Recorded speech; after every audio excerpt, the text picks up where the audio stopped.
Hi folks and welcome to Poker Night Live. I'm back. I haven't been here for so long. Really? I've been here for about 6 weeks or something. 6 weeks? Well, 4 weeks at least. And you got past security? Everything's smooth. We'll try again. I can't wait. Not only am I back, it's a Nick and Cas show. The old magic. Last time we were going to do a Nick and Cas show, it got banned. No, it got pulled. What was it? Technical? It got banned and pulled because it was going to be too rude. popular. It was going to crash the server. Yeah, now they've more broadband or something and we're fine. We used to do these all the time, didn't we? Now we barely do a Nick and Cas show ever. Times change, Cass. What we got on the show tonight? Poker. Wall-to-wall poker/laughs. Have we got any specials? Yes, we have. We've got the poker player shootout, in which one of you will... Shouldn't you be saying this? I didn't know. No. One of you will be winning the chance to come and play live in the studio. Is that true? Yeah, and we've also got another multi-table tournament. It's See how long I've been away? Multi-table frenzy. Not a clue. Seriously, No. they don't tell me anything. No, not a joke. No. You can get in touch with the show, though. That's the key bit, to be honest. Yeah, play a part. Text, email. What else can you do? Shout. Just pop over. Pop in. No one ever does that. Say hello. Poker. And your question to 84222. That's 84222. But don't forget to preface it with the word poker. I'm back. Emails. Emails, we want a whole hat full of emails, don't Raft of we? emails. Have we got a theme for the night, Nick? Yes, why you shouldn't drink and play cards. That's a brilliant one. Why No, should you that's not drink? taken as read. We'll get a theme. It'll organically emerge from our early discussions, won't it? I don't think you should drink and play cards because it's not financially viable, but you're buying fun. It's the old debate, isn't it? Is this a laugh or is it... Let me introduce you to Work. something, folks. The Poker Zone Forum, which is another way that you can get in touch with the show, www.pokernightlive.co.uk. Go onto the forum, and there's a fantastic thread on the forum under questions for P&L presenters. It's called Caspar's 5 Evening Shifts. And my computer's just died on me, but 5 Evening Shifts is a series of... It's turned into a discussion, but it was intended to be a series of questions for me over my marathon 5 evening shifts. Has anyone done 5 shifts in a row on Poker Night Live? Yes. Now, that does exclude your co-host slightly, doesn't it? Who's my co-host? Well, tonight it's me. Right. On another tomorrow night will be some. You'll have like 5 It'll be a girl. They know nothing. No, don't get me wrong. They're beautiful, but Michelle's had some fluky results. I'll give her that. And she's beautiful. So look, we've got some poker tonight. So Nick, why don't you take us around the poker that's going to be played? Sorry, she's not watching. She never watches. I'll tell her though. She does watch actually. Does she? Yeah, and she emails me, telling me how angry she is. Well, you said she was beautiful. She is beautiful. Well, she can't have a problem with that, can she? Well, you know, she's beautiful. I mean, that's a beautiful girl. massive exaggeration. She's going to like that. What is that table there? It's a sit and go. How much does it cost? $5. Okay, let's have another one. This, very, very different. It's a $10 sit and go. How's it different? You need twice as much money to get into it. And in other ways? Standard's higher, isn't it, usually? Do you find? Can be higher, yes. Okay, let's have another one. Ooh! It's a loud sound, isn't it, taking us through the tables? There's a cash game, 25-cent, 50-cent cash. Can you distill the difference in 4 words? Blind, same, rebuys permissible. Not bad, actually. Thank You're you. doing fewer? Go on then. No, not me. No, that I can't, that's it. Oh, we've changed tables already. We didn't request that change. Can I just point that out? I can tell you a We've 5-word changed it, haven't joke. we? Okay, go on. Velcro, what a rip-off. This is a multi-table tournament with $2,000 added. See, you do the jokes, but I do the moving bits. Do you know Muhammad Ali's shortest poem in the world? Yes. All right, well, can I do it? Yes. No, you do it. I'll ask you. Do you know Muhammad Ali's shortest poem? I in the do. world? Would you like to hear it? Yes. Me, we. Beautiful. It is We're the individual, we're the collective. That's what you're saying. 2 words. Words can be very inspiring. Let's have a $10 sit and go. Lots of emails tonight, guys. We want, don't we? Oh, God. Can you make it email-tastic? Because I've got a pair of queens. In your mind. That's where you are in your mind, Well, isn't at it? the moment, I've got a pair of queens, but if we have an absolute stonker of a show, that's going to turn into 2 aces. I'm sitting next to my best pal, Yeah. for television purposes. And, you know, we're on the telly, we're talking about our favourite subject, which is poker. If we weren't talking about it on air, we'd be sitting, you know, on a sofa talking about it. I've got what I think is the best viewing audience of all time. They're the most loyal, fantastic, funny, witty people. You just have to go on the forums to find that out. And, you know, we've got 4 hours of the stuff. That, for me, at the moment, is a pair of queens. If we look back and we see it's the best night we've ever had, that will be bullets, won't it? Yes. Or maybe it'll be 2 queens which turned into queens full, or 4 queens, whatever. You could have 2 queens turn into a straight flush. You can, Caspar, yes. You know a lot about this, don't you? I'm just saying. Yeah. Just saying, I'm spitballing at the moment. That's fair, yeah, no. It's the ideas section of the show. We're looking for a theme, aren't we, really? We're casting around for a unifying idea. And you know what it is, folks? I mean, we've now done this show for, God, nearly a year and a half, right? And I tell you what, it is very difficult to think of over 500 themes. I mean, we had one theme for a night. Do you remember that was, what theme should we have? Now, that was quite postmodern and desperate, but it did prove how difficult it is, because your answers were awful. It's a challenge. It is a challenge. No, yeah. don't get me wrong. Most of the time, people's answers are brilliant, but on that occasion, they were awful because we've had so many themes. Yeah. So what can you come up with as a new theme? What do you think? It's good. Normally we do this off-air, this bit, where we Look at this extraordinary hand here, Caspar. Full house over full house. Poor old Joker. Can he possibly... Oh, well, now he cannot lose his stack, bizarrely, can't he? Because he can just make a bet that... What's his... Suil 101, do you think he might just call it? Do you think he'll go overboard? I mean, he's only going to be scared of the 4 9s, isn't he? That's right. Are you going to make a raise that the Joker's going to re-raise? Well, Joker can just call that, can't he? It's not particularly, Just be scared of the king. Joker lost the minimum. Good, well, good for Joker there. Very easy to get carried away on it. What would you say is a good theme for tonight? Why do you keep... we don't need a theme. Listen, you know what? Do you remember our classic shows that we did last summer? Yes. Where we had about 70 or 80 emails in a night? Yes. We had 2 things then. We had a theme and we had a prize. Yes. So I say we give away a prize, bottle of alcohol, bottle of wine or something for the best prize, and we have a theme. All right. I don't... Can we give away a bottle of alcohol? Yeah, of course we can. Can we? Yeah. We've got a licence, have we? Yeah. What, so we could drink? If we wanted Well, to. no one told me that. Look, another full house. This is full house-tastic versus... Well, that's more four of a kind, isn't the it? previous... Oh, sorry, four of a kind. Previous Nut Flush. I didn't believe that 4 of a kind was possible. Now you've seen it. Well, cheers to that. And he may even get paid on his 4 of a kind, something that very rarely happens. It's encouraging, isn't it?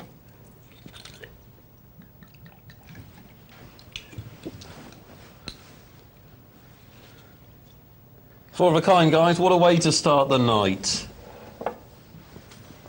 For those of you who like the cards. Some people prefer the strategy, don't they? The big bluff, that kind of thing. But if you like to see a big hand, there's one for you. When are the cards are important and when are the strategies important, Nick? Well, the strategies are more important till the blinds get so big that they're irrelevant. Yeah, there's been a lot of debate on the forums recently about our sit and goes and about how you play them.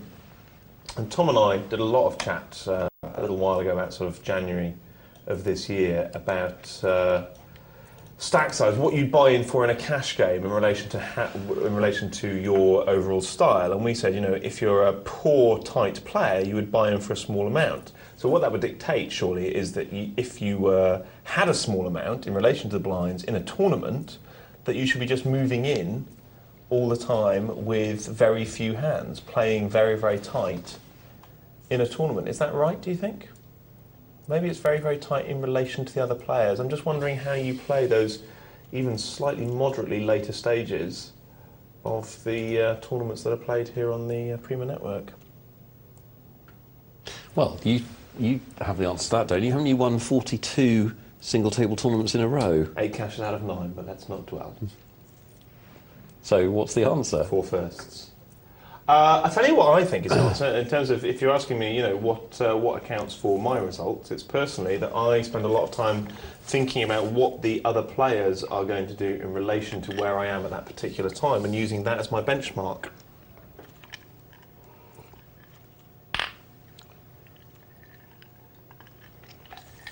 Yeah. So, for example, I will fold a lot of hands because I'm of the opinion that other players will play each other out of the tournament. And I'm the first to say, and I'm sure you and Mark and James and everyone else would concede, that when you actually play these sit and goes for the first time, it's very different to commentating on it, and that's quite an embarrassing, good statement to make. Because you suddenly realise that not having played in it, a lot of your commentary was devoid of the key information. And so for me, the key information that I got was, God, those blinds go up quickly, and God, people are going to panic. So the best thing you can do is let them panic, and don't panic yourself. That for me is the essence of a sit and go, is making decisions in response to the likely decisions of other people. 3 threes for the Joker, who's getting a lot of hands like that at the moment. He's sitting in a nice position.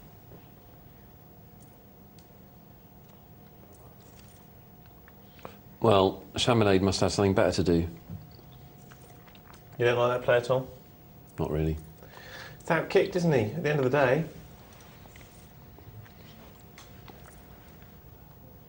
Just put his chips in with no hesitation at all. I mean, if you're convinced that your pair of aces with no kicker is best, which it might be, you don't have to commit all your stack like that.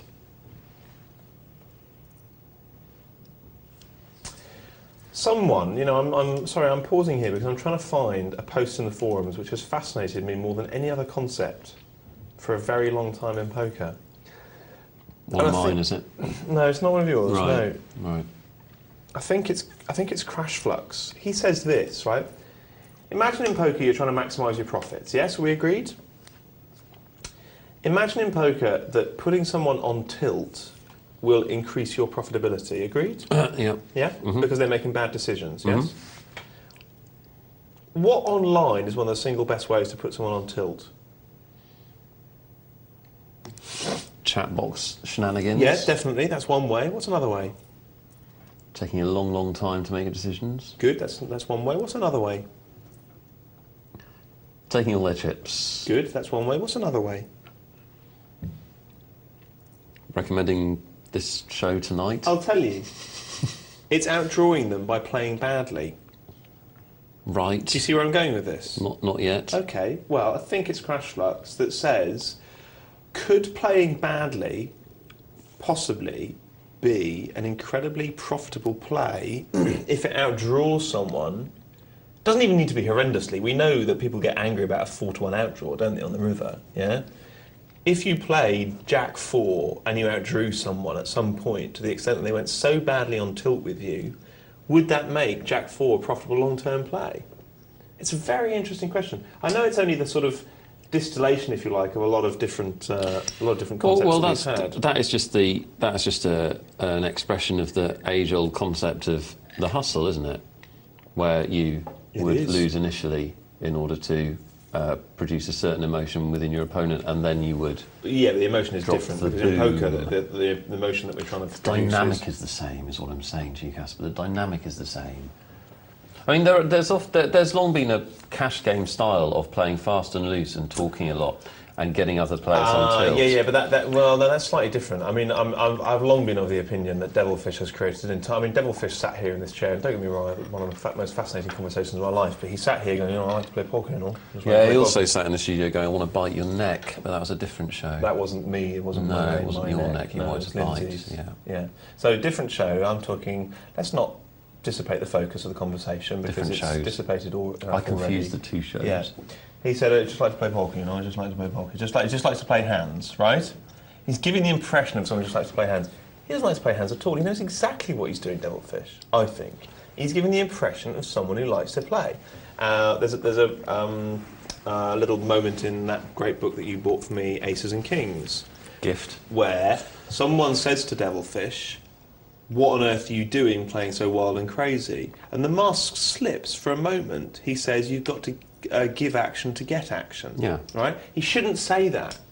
He shouldn't say that. It's almost like someone's offended his sensibilities that he feels the need to say that. You know? Right.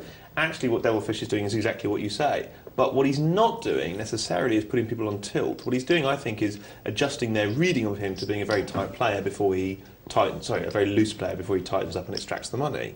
Yes? He's not aiming, as Crashflux points out, to necessarily put them on tilt. I think it's an interesting point, this notion of actually putting someone on tilt to win money from them. Yeah. That wasn't a sentence, that was just a collection of sounds, wasn't it? Sounds I think the viewers will relate to. What's your favourite sound? If you could email in. No, not going to fly. It's not a theme. Let's see if we've got any emails yet, because I don't think we've got any themes going, and let's get in the way. No. No emails at the moment. We should have one sent through to us now, says my producer, loud and clear in my ear. It's good that the viewers are getting a narration of what you're doing. I think that helps. It's from presentationally. Let's see what Smober says. Okay, just 1 second, folks. Not flush for the Joker. I commentate on the game because it's more interesting than you commentating on you trying to access your inbox. Nick, you know what? You can sit there superciliously in seat number 2 all you want. We've got a family, all right? And sometimes in a family, you make mistakes. You don't have to apologise, though, do you? No. Families. Nut flush for the Joker, not the nut flush for Daz. What did someone say to you? Stop copying jokes from The Office. That's what they said. They actually emailed in, didn't they, saying stop copying jokes from The Office? That was last summer. It was January. And what did you say? I copied more jokes from The Office, yeah. It's funny. Smober says, "Hi guys, would really appreciate some advice about making the transition from sit and goes to cash tables. I've played for about 8 months and I've had reasonable success with single and..." Hang on a second.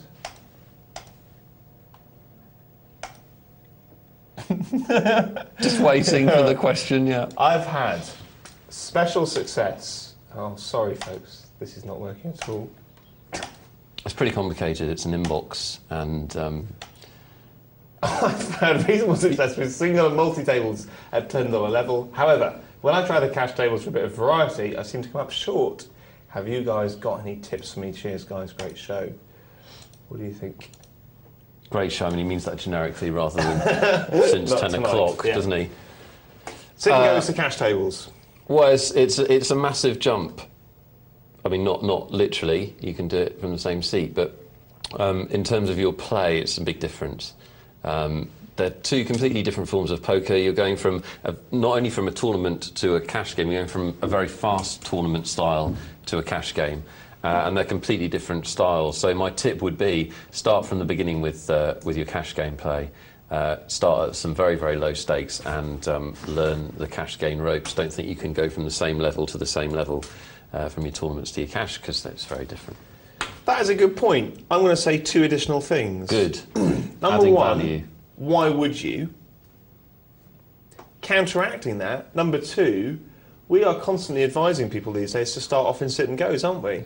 That's the bog standard piece of advice that we give people. I don't give that advice. Do you not? I tell people to start in cash. Do you? Why? Oh, well, I've heard you say definitely, some time ago when you and we I haven't talked for a long time. No, I know, but when we were friends. When we were friends. You used to say that a lot. Still friends for the purposes of... For television? Yeah. Everyone's friends on television. We just need to keep it together till Jimmy 2, Carr's mate. in the kitchen, isn't he, cooking his dinner? Not if I've got my strength. I recommend starting in cash. Why? Because I think it's easier to learn the fundamentals of the game and then add your flair and your moves than it is to play in a flary movie environment and then try and go back to playing in a more tight style. You know what? That's very good advice. What I'm thinking is that there's an entire generation of poker players who have been brought up playing sit and goes, and then when they go to cash, it's precipitating some bad play. Absolutely. Because they actually, what happens is the human body adjusts to certain situations. So when it gets short-handed, whether we like it or not, they will adjust to short-handed, and then that's creating a whole load of problems when they adjust to when they come into cash game play. Here's something that's very interesting that I learned. Are you aware of PKR? Are you aware of this thing, PKR? PKR, is that the ghost in Ghostbusters? The when there's a ghost. What is that though? That's PK. It's PKE. Is it PKE? PKE valence readings that Spengler had. It's not that. No. PKR is a three-dimensional poker game that's going to be available on consoles, which is going to be playable online. Right. Right. So you can do all sorts of things, like you can choose how your character folds his cards, and you can check in different ways. So you can create body language. Right. So it's this three-dimensional game, and you can have your camera zoom around the table and that sort of thing. And I would imagine, I don't know, I haven't even played the beta test version, but I would imagine that you can, make your character do different things in real time throughout the game, right? So it's like the next generation of online play. And again, I'm sorry guys, I don't know who it is, but someone makes a great point, which is this is going to bring a whole raft of computer console players into online poker who don't even play it at the moment, and that's going to bring a load of fish in. Yep. Do you know what I mean? I can agree more. So I think sit and goes in a way do that. All right, now we haven't answered the question, so let's give 3 top points for how you apply your sit and go play to cash game play. Number 1 for me is cash games are just about patience, so it's about tightening up and grinding it out, and I think, for me, like it or not, cash games are not interesting. They're not interesting ways of making money, but they're lucrative ways of making money. Yeah, I mean, it's showdown poker is what it is. You will get the money in most cash games by playing tight and playing good cards, unfortunately. It's just that's how you'll make your profit in cash games until you get to a very high level, until you're playing other players that are trying to do that, and then you'll have to vary your game more. But if you want to play no limit cash on the internet, it's learn your hand ranking values, learn the value of position, and post-flop play as well. Actually, maybe that's a pointer. Post-flop play is probably more important at cash game play than it is in tournament and sit and go play, I would say. Okay, well, let's keep on drilling it down. How is it more important than what? And you're going to find yourself in a post-flop situation more often. Right. Simple as that. Yes, statistically. because you're not going to be all in before the flop as often. Very rarely you're going to be all in for the flop, or hopefully if you're playing a good cash game style. And it also is the case that a larger percentage of your chips will be going in after the flop in a cash game than they will in a tournament. So more of your profits at stake after the flop. So you'll need to improve your post-flop play. Yeah, and I think on that note, to be honest with you, there's an issue here about the gap, isn't there? I mean, in sit-and-go tournaments, the gap becomes enormous. That is where the gap comes into play. And I should probably just explain the gap unless people... Well, it's a pro night. I'm just going to assume there's a lot of my friends out there. I don't mean personal friends, I mean friends through the forums, people who've been playing poker for years. We'll come to the gap later on. Let's not go into it now. Basically, the gap is the concept that, you'll be raising with hands that you wouldn't call with, and you can only call with brilliant hands. There's a massive gap opens up between the hands that you'd raise with and the hands that you'd call with. And in sit and goes, that becomes enormous, and in cash games, it's tiny. The cash, yes, you still need to only be calling with hands that are better, but at the end of the day, the gap does not play a part in it. So you're going to be all in far, far less of the time, and you can't... So here's my point that I'm making. Players who utilise the gap concept effectively are players like Simon Trumper, all right? And then when you put them in cash games, they need to make a lot more decisions, and it becomes far less about aggression. It becomes far less about bullying people by going all in with hands that you wouldn't otherwise have. So you've got to make better decisions, and this is what comes back to the next point, which is that's why cash games are more about fundamentals, because you've got to do your decisions right. In a way, sit and goes are like exaggerated versions of the decisions that you make in cash games, which are much more subtle. Fair comment? Yeah. Just leave it there? Yeah, that's good. Let's get back to a game, because people hate us being in Vision anyway. Fair Not us, that's come from some of the other presenters are quite ugly and they don't want... The majority of viewers are men. Don't think they want us either. It's quite hard to take. It's just a fact, mate. Well, Daz has got Sol bluffing at the wrong pot here, and he's going to take this one, even if he does only need another 500 to call him. It was embarrassing though, wasn't it, when I was trying to bring up an email, do you remember? It was pretty wretched for you, yeah. Took me about 4 or 5 attempts. Yeah. Right, let's have a theme. Come on, for God's sakes, this is stupid now. Let's say... We just had a fascinating 5-minute discussion about the difference between cash and sit and goes. The viewers will have learned a lot. They'll have their own thoughts and feelings. They'll be emailing now, poker@pokernightlive.co.uk, to tell us what they think about it. Or text poker to 84222. Things will pick up momentum, Caspar. It'll be a beautiful, organic process.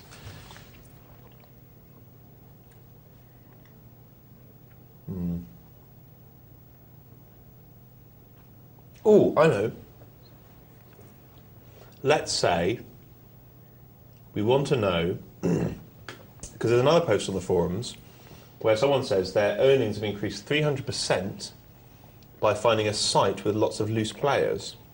Now, this is my big beef at the moment, is that you guys out there are far too conscientious. You're all trying to find out how to become better players, and it's a misdirection of your attentions. I think you should be finding out how to spot bad players, because there are 4,000 poker tables now in cyberspace, at least.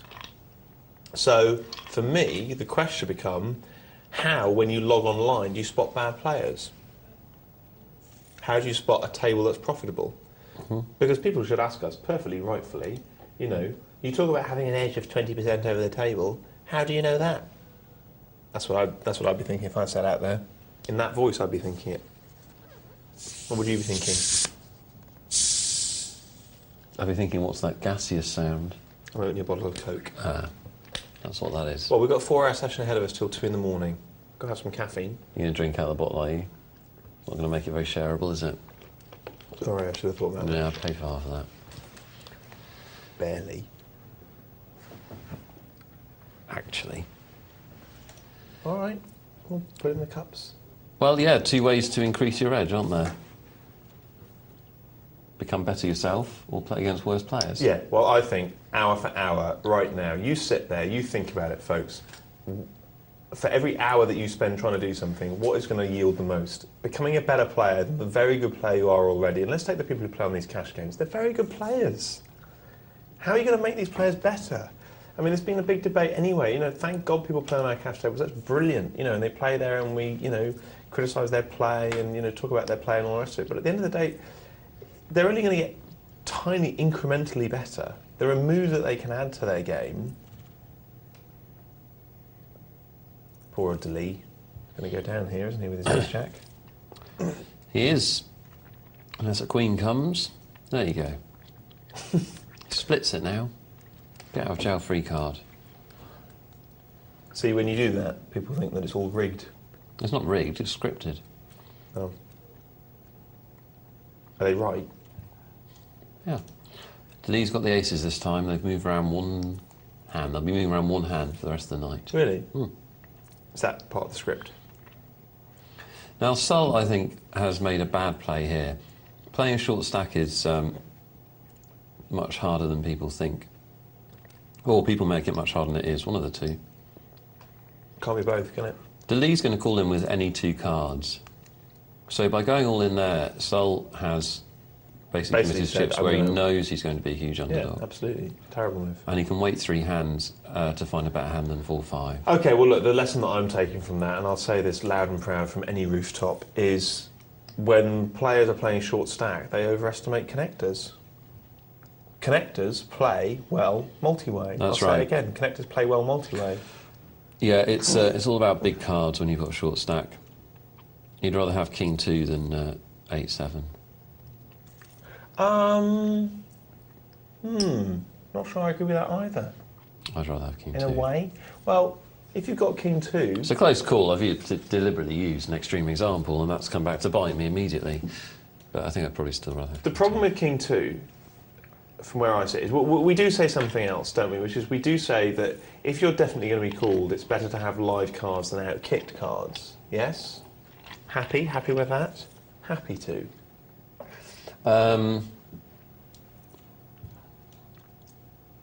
Very difficult, isn't it? Because if you're going to be called by only 2 cards, and you've got a king, the majority of the time you're going to be ahead. That is true. Whereas if you've got 8-7, the majority of the time you're going to be behind. Yeah. Okay. All right. So let's create. There's a 3-tier Cake. cake, if you like. Number 1 is if it's doubtful that you're going to be called, you'd rather have a big card. Yes. Just go with it for now. All right, I'm listening. That's my listening Number 2 is if you're only going to be called with by a big card, then you'd rather have live card suited connectors. And number 3 is if you're going to be called by anything, you'd rather have a big card. There you go. That's that chapter done. What was 1 again that you were disagreeing with? If it's doubtful that you're going to be called, you'd rather have a big card. Yes, I agree with that. I mean, I agree with myself, is what I'm doing there. Because I've said it and agreed with it. Well done, though. Asked and answered. It's a good way of debating, I find. The most important tip for when you've got a short stack is not to have one.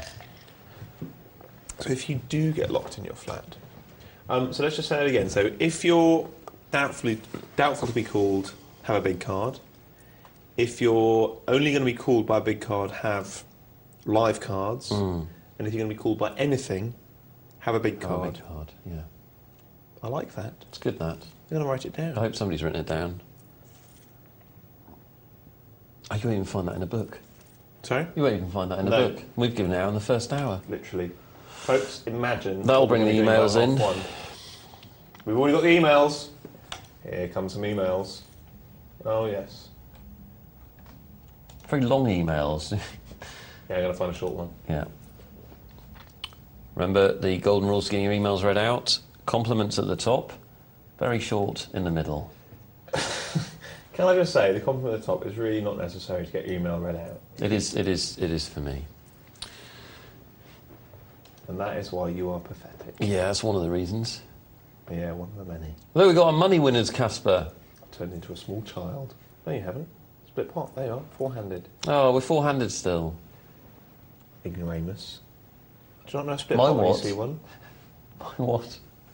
Do you not know 4 of a kind when you see one? Split pot. Yeah, there were 2 tens on board and 2 tens in his hand. It was all very confusing. Pair of kings. Is what these players will be looking for as they go down to the bubble.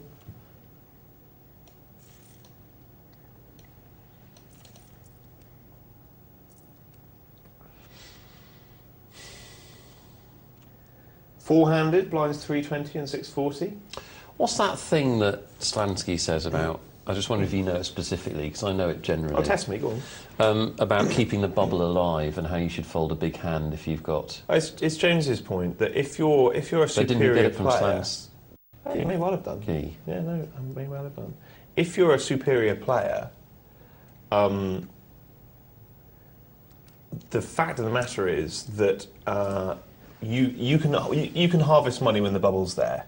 Yeah, because people will fold with anything. Yeah. So if you're a superior player, it is in your interests to keep the bubble alive. Yeah. Keep bubble alive. And therefore, it is in your interests when you are in a situation in which you could actually potentially end the bubble by taking someone out, perversely to keep the bubble going. Now, my point about this is, I'm going to be really, really frank with you, and this is not a point against James. In theory, I agree with this. All right? In theory, this makes perfect poker sense. Of course you can. In practice, it's so difficult to know when all those factors are fulfilled. That's what I think. That it's the kind of point that... sorry, I don't mean any offence to James with this, because I couldn't have more respect than anyone than I have for James in a poker table. It's more a criticism of Slansky. In practice, I think it's more a kind of point that people make to look intelligent at a poker table. I don't think it works in practice. Yeah, I think that's probably right. It's just impossible to know when you're going to be compensating. It's not the... I mean, let's not forget... Hang on a second. It's impossible to know when you're so much better than you could take someone out, because of course, I'm the first to say... I'm the first to say that poker is a game of probabilities. Fact of the matter is, it's impossible to know when you have that big an edge over the field. Exactly. Or rather, it's not even that. It's not just impossible to know, it's that it's so impossible to have that big an edge. And if you have that big an edge, then you don't need to extract it that way anyway. It's just not. It just doesn't come into your thinking. It doesn't come into the overall game plan of poker. When do you have that massive an edge that you think, oh, I'm milking it here on the bubble, I just want to keep this going forever? Commentator's table. No. It's a joke, shouldn't have made it. Now we've got our money winners. Our bubble is burst. Our bubble discussions are moot. Bits of bubble all over the shop. Remember Bubble from Big Brother? Yeah. I quite liked Bubble from Big Brother. Did you? Well, he started with a bit of a tosser, but he became quite a nice guy in a hat. I thought. Quite a nice... It's a Chelsea fan, you want to watch them. Yeah, no, but compare him to, what do you call him, his successor the next year. What was he called? Not the next year, a couple of years later. Oh, you God. know, last year with Maxwell. Maxwell. There aren't enough spades in the universe to square his face off with, are there? If you had a gun with 2 bullets in it, and there was Maxwell, Robert Mugabe, and George W. Bush, what would you do? Mugabe, Maxwell. I'd shoot Maxwell Bush, twice just to make Bush. sure. I could take him. Ah, good. Sorry, good. No, but good. You get your punchline out, and then we'll... You're in a hurricane, Yeah, and you drive by a bus stop, yeah. and there's an old dying woman, your best friend, and the girl of your dreams. What Hollywood movie should you not have been watching? People can change. That's 16 blocks for those of you who care. A damn fine movie, by the way, folks, actually. I mean, Nick and I are having a laugh, but We both enjoyed we it. both enjoyed it. Didn't watch it together. That's probably why. I can Do pretend. you remember when we did. walked out of 4 films consecutively, we watched them together? Nick and I don't go to the cinema anymore together because of that bad run. Bad run. Broken Flowers, the one with the 2 sisters with Cameron Diaz In her shoes. in her shoes, and Match Point. Point. All awful. Walked out. Teflon is sliding away. Let's watch some hands. Okay. You want to be controversial? Well, it's heads up, and a lot of people don't like heads up. And a lot of people say they don't like heads up, you know, here, but for God's sake, what does heads up mean on this site? I mean, you're just going all in, aren't you? Yeah. I mean, if you went all in every hand at the end of a sit and go and your head's up, you're not very far away from being right every time, are you? No, it's quite a weird point, that, but it's absolutely true.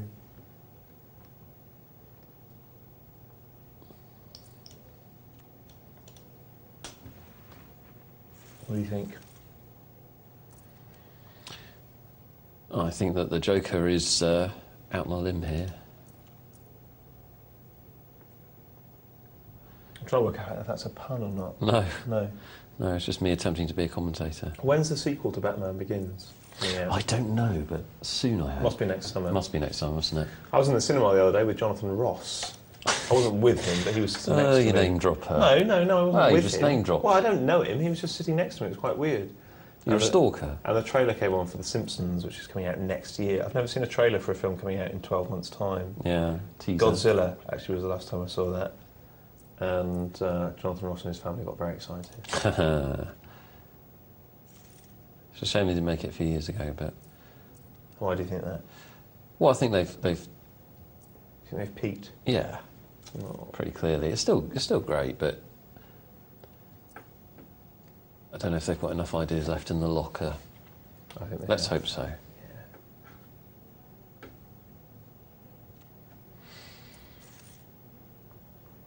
Well, difficult situation here for the Joker. He's got what looks like a good hand heads up, but he's in a lot of trouble. And he calls, and that ends it. And I think you see that a lot in heads up. People think that the other player can't possibly have a hand, and they play on. They could have got away from that, I think. Really? Yeah. Well, what does that mean, though, in heads up, if you think that someone else can't possibly have a hand? I mean, you're not saying that someone else can't possibly have a hand, you're saying that there's a very low likelihood of someone having a hand. So Are you not correct to call actually with second pair in that situation? I don't know. How can I possibly know? It totally depends on the player, doesn't it? All I'm saying is that people tend to call too much after the flopping heads up. Yeah, that's probably true. Okay, right. We've got some emails here. One from WYSIWYG. What you see is what you get. Hi, nice to have you back, Caspar. That was written some time ago, a couple of hours. With reference to PKR, I'm lucky enough to be a beta tester for this software, he says. The one on Ghostbusters? No, it's nothing to do with He's testing the thing that finds ghosts. And he says, it's very good with great graphics and gives the feeling of being much closer to reality than other poker games. There's a great deal you can do using remote chip tricks, laughs, etc., to give a table image. All the best. P.S. They are, I believe, looking for more testers. So, folks, if you're interested in becoming a beta tester... Or a Ghostbuster. Are you focusing and concentrating on this? Because I tell you what, mate, I've been away for a long time and I'm determined to have a good show tonight. So get that well. Well, no, that's. I'm doing it with you. We're going to pick it up. A handicap already. Yeah, sure. So that was WYSIWYG. Let's have a look at what David has to say. David says, "Evening, guys. What single piece? Sorry, it's going again. What single piece of advice could you give a new player that you wished you had received when you first started playing the game? Regards, David." What single piece of advice would you give a new player that you wished you'd received when you first started playing the game? Very good question. I want to take a bit of time over that, actually. Yeah, well, I was going to ask for that, and then they put me on the telly. What single piece of advice? Well, the key thing that people always say to people when they start playing is learn how to fold hands. I think I heard the Devilfish say, if you want to start playing poker, go home, deal yourself out 100,000 Hold'em hands and throw them away again. And you're probably halfway there to being a good player.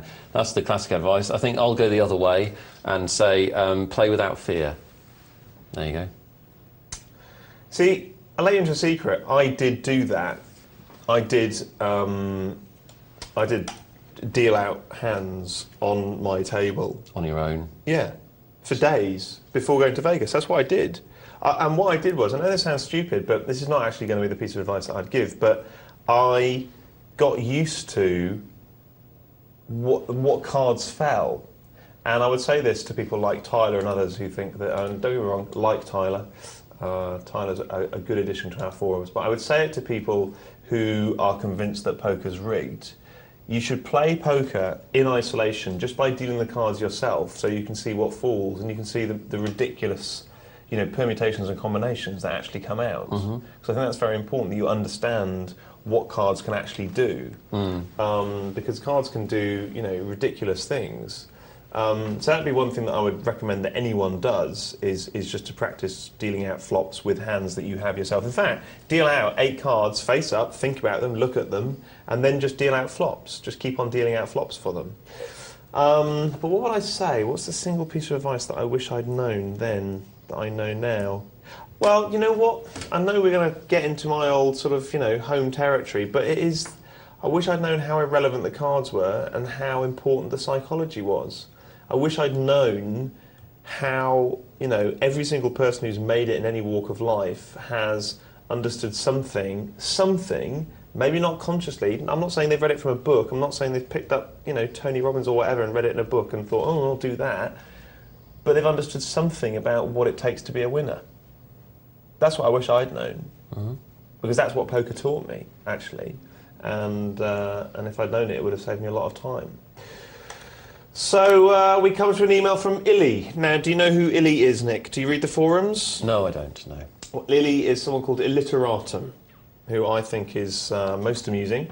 I do really read the forums. And do you think Illy is amusing? Yes. Illy is also ill at the moment, so let's have a big R for Illy. Ready? Oh. No, not that kind of R. Well, look at that email. So Illy says, just one second, hang on, I'm sorry folks, I'm having email problems at the moment. Hello gentlemen, now this is what a poker show should be like, not too much poker but lots of wit. Well, I agree. Some people would disagree. I agree, 100%, I've always said it. He says, genuine poker question, no hint of Hector's house. I don't know what Hector's house is, they talk about this on the forums. Bubble stage of a single table tournament, you ready? Yes. We're on the bubble. Everyone see the bubble. And one bloke from sunny New Zealand has disconnected and there's no sign of him coming back. Woohoo! So, being the sporting kind, the other three of us are blinding him out. I'm dealt queen. The flop is a load of rubbish, 2, 5, 9 rainbows, something like that. Big stack puts me all in. I'm pretty sure I'm winning, and indeed afterwards he confirmed I was, but I fold. Now this isn't an am I right or am I wrong question, it's just, Cas, what would you do? Bragging rights with Zitty depends on your reply. I can't see anything in this email that would mean that I wouldn't call. I don't understand that. So there's a guy. Is this actually coming back to this James-esque point that if there's someone who you're blinding him away, then why would you risk it? Why would you risk your place in the tournament when you're all making money from this guy? I assume that's what it is. I'm having to use my nous just to get to there. Ilya, I've got to tell you, I mean, I would just call. The problem is you're not playing for third place, are you? That's the problem. How do you mean? Well, if he's given you an opportunity to make chips, which it looks like he has, it looks like he's almost certainly got the best hand, then you should take that opportunity, because blinding the guy away is great, but it only guarantees you third place, doesn't it? Yeah, I mean, bubble stage of a single table tournament. One bloke from sunny New Zealand is disconnected. There's no sign of him coming back. I can't see it, Illy. I've got to be honest with you. I'm assuming that you think you're right and that Zitty has argued with you. You say it in, I'm pretty sure I'm winning, and indeed afterwards he confirmed I was. You can't be sure you're winning. That's one of the principles of poker. All you can do is be pretty sure. But I would be so sure that I'm winning there that, I've got to be honest, I would call. I would call. I can't. Maybe it takes a bigger brain than us to see why you would fold. I think it's a call, but tell us why it's a fold, Zitty. Illy? Yeah, and Zitty, if you're watching, which I'm sure you are, for God's sakes, you wouldn't miss my return to poker. What are your thoughts on it? Okay, well that's Illy's thoughts. Let's get the thoughts right now of Smoba, who's written quite a long email. Have we got time? How long have we got? You've done Smoba. Oh, we've done Smoba, yeah. Hang on a second. Okay, just 1 second. Let's get the thoughts of Cutmaster or Yoga Frog. Okay, here we go. Guys, just played in Spin Palace Shootout and was disappointed to see that some of the tables were only holding 2, 3 or 4 players, including mine. As it is, I finished 3 out of 4 after what I believe was an unlucky hand. The nut flush against a full house. My opponent slow played his queens with precise stealth. Anyway, my point is that the tables with less players on had the disadvantage of accruing a chip stack with weight. And with my own particular style, I tend to call a lot of rags at low blinds to see a flop and maybe drop luck. Don't understand that. Drop luck? And tighten up as the blinds increase. As then, with having... Oh, God, hang on a second. As then, with having a bigger chip stack, you could then test the will of the other players and afford the gambles. However, my particular table had 3 other good players and we lasted 45 minutes in what was a 4-man single-table tournament. Okay. In this particular circumstance, what would be wrong in registering on 1 or more of the low-numbered tables to try and increase the playability of the tables? Anyway, top show. Keep it up, Nick, and you can explain why during the Presenters Pokeball tourney you actually looked like your life depended on it. LOL, LOL.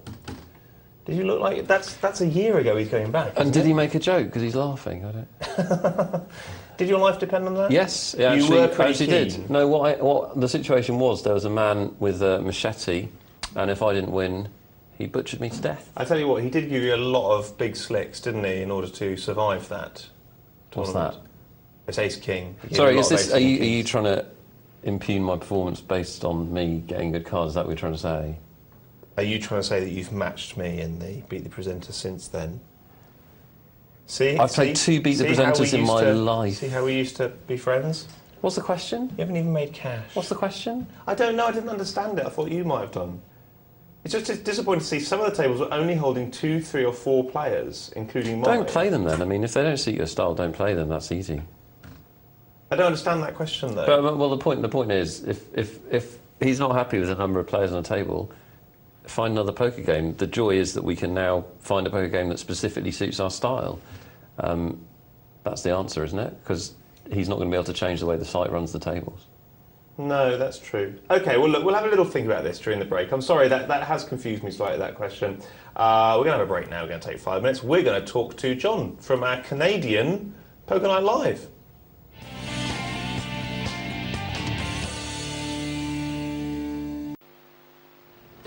Hi, John, from Canada's P&L. Tell us, how is it over there in Canada? Oh, everything is looking beautiful here. Now, I've seen a number of postings on our forums about the Canadian P&L. How do you think it differs to the British P&L? Well, we certainly aren't on air as long. We're only on for about 2 hours every night. And Are you joking? Yeah, we just a 2-hour program live. Why only 2 hours? Well, I think they wanted to introduce it first and just sort of get an idea how people are reacting to it before they start airing it more. But the network has a number of other programs, and so this is just one of them. John, do you know what? We have to do 4 hours a night. I've done Really? 400 hours of live broadcasting since last March. I don't know how we do it. You've got it easy. I don't know how mate. you do it either. Tell us, mate, what's your history of poker? What did you do before broadcasting? Well, I initially started playing in an underground club, I would say about 6 years ago. Okay. And it's just a friend of mine was running a place, and so I went by there and I got introduced. And, well, I enjoyed it right off the bat, and I wanted to learn more about it. And I ended up working there as a dealer, and that sort of paved my way through my postgraduate degree. And that's pretty much how I got introduced. And I'm also an actor, and that's something else I was pursuing, so the two kind of came together well. You're sounding suspiciously like our very own Dr. Tom with a postgraduate and an acting course. What's your postgraduate degree? And I hope it's not in simian behaviour. It's in political science. That is very different. Okay, cool, excellent. And then, so what sort of poker games did you graduate onto, John? Well, I started out with the 4-8 game, my initial introduction, and I moved on to tournament play, and I try to get onto a tournament as often as I can, and as far as live games go, 10-20, 20-40 limit is what I'll play. Okay, I'll play a little bit of no limit, but I much prefer tournament play. John, we're exactly the same. We're men after each other's hearts. I was a 10, 20, 20, 40 limit player, and then a tournament no limit player. Oh, excellent. For me, those are very exciting games to play, and the return on my investment has been very good, so I'm sticking with it. Okay, brilliant. And tell me about this notion of an underground club. What does that mean? It was below sea level, or is there some other connotation? There's another connotation there. Basically, it's just, a private little club. It's not much. There's 1 or 2 tables max, and sort of underground, I guess, would suggest under the radar. Yes, that's what I was getting at. Actually, I genuinely don't know. What is the legality of playing poker in Canada? Well, it is technically not legal unless it's sanctioned by the government, and so they have it in casinos. However, that's the same with everything in life, though, isn't it? Everything's illegal unless it's sanctioned by the government. An underground club, if you're found in an underground gaming house, it's a pretty minor penalty. Okay, excellent. But Nick, you played for a time in Vancouver, didn't you? Yes, for a week. Yeah. And what happened at the end of that week? I attempted to re-enter America, was informed that I was basically an illegal alien. Right, yeah. So what happened then? And then I had to go home. Yeah, and what happened then? You had to pack up my apartment in Las Vegas. Do you know how long that took? A day. A day of my life, packing your things. Yeah. What do we hate more than anything else in the world, Nick? I can't say it's prejudice. It's packing. Oh. Packing. I had to pack your things for a week. Because Nick was under the impression, John, that if you went to Vancouver for a couple of days, you could come back into Vegas for as long as you wanted.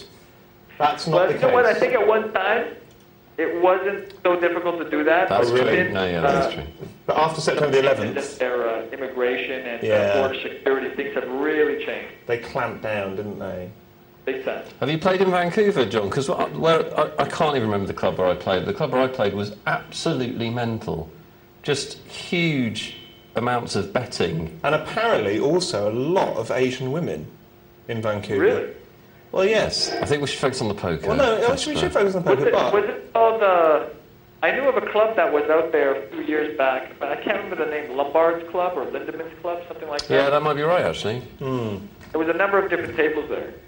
Kerek calls Vancouver Honcouver because of all the Asian women there. Oh, anyway, listen, John, we're running out of time right now, but I tell you what, we're going to get back to you very, very soon with some more Poker Night Live questions transatlantically. Until then, folks, let's go back to the show. Thank you.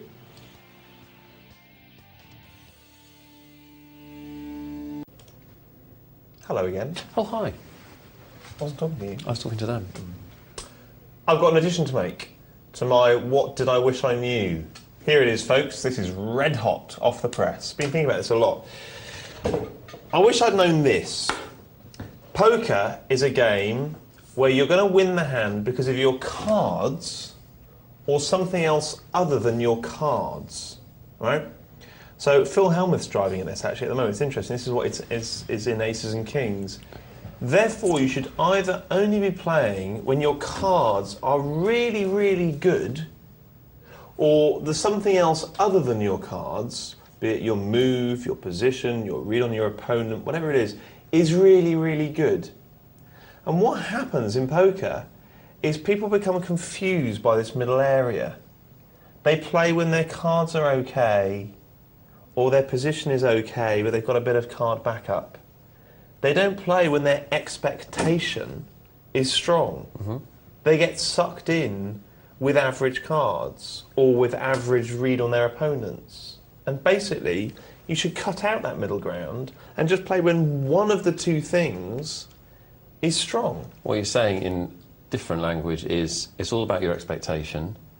Your expectation is governed partly by cards, but not solely. Not solely. And you should only be playing when your expectation is very high. Yeah. So stop getting sucked in when your cards give you an average expectation. Yeah. Just because, like, if you see a graph, if you see like you have a high expectation here and it goes down with the cards, don't play the hands here because over here are high expectations dictated by the situation. So fold these hands and play the 7-2s with massive expectation dictated by the psychology and the situation and the read on your opponent. Mm-hmm. Don't play the average expectations in either field. That's what I wish I'd known. That's essentially what I wish I'd known. Good one. And I actually think that's the the same. same. It actually was red hot. I thought you were probably hyping it up too much, but I actually think that's the same for both limit and no limit. I mean, the difference is that in limit poker, you don't have so many situations dictated by the psychology. But the whole point of Sklansky's, river bet principle and all the rest of it is that you do have some, yeah? And therefore you need to play them hot. But what you shouldn't be playing in these marginal situations. Yeah. I think it's a great principle. Okay. Chris says, "Hi guys, really enjoying the show tonight. Fascinating discussion regarding deliberately playing badly to send a player on tilt. However, I see one flaw to this. By trying to outdraw someone with a dodgy hand, you are the player taking the big risk. Yet everyone on the table will benefit. In fact, sending the player on tilt could result in the chips going to another player on the table, which he can then use against you." That's the end of the email. I've got a lot of thoughts on that. Nick, what do you think? Well, I want to hear your thoughts if you've got all thoughts. Well, okay.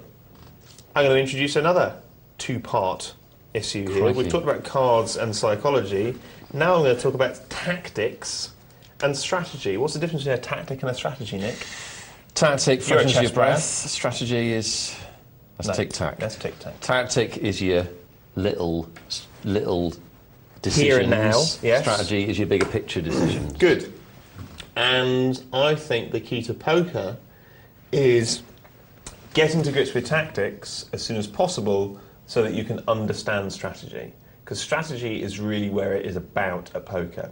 And this is why, do you remember the days of the $25, $50 table, Nick? Do you remember those days? No. You do have to think back. Yes. But if you remember those days, we used to get players on that 25, 50 table and we would look at them and sometimes we'd look at them and we'd say, that's madness, isn't it? Now, sometimes they're bad players. Just because you're playing on a 25, 50 table doesn't make you any good. I can think of a couple of examples of people who illustrate that fact. But in general, they were good players and they had a good long-term strategy. Now. Which often made their short-term tactic look stupid.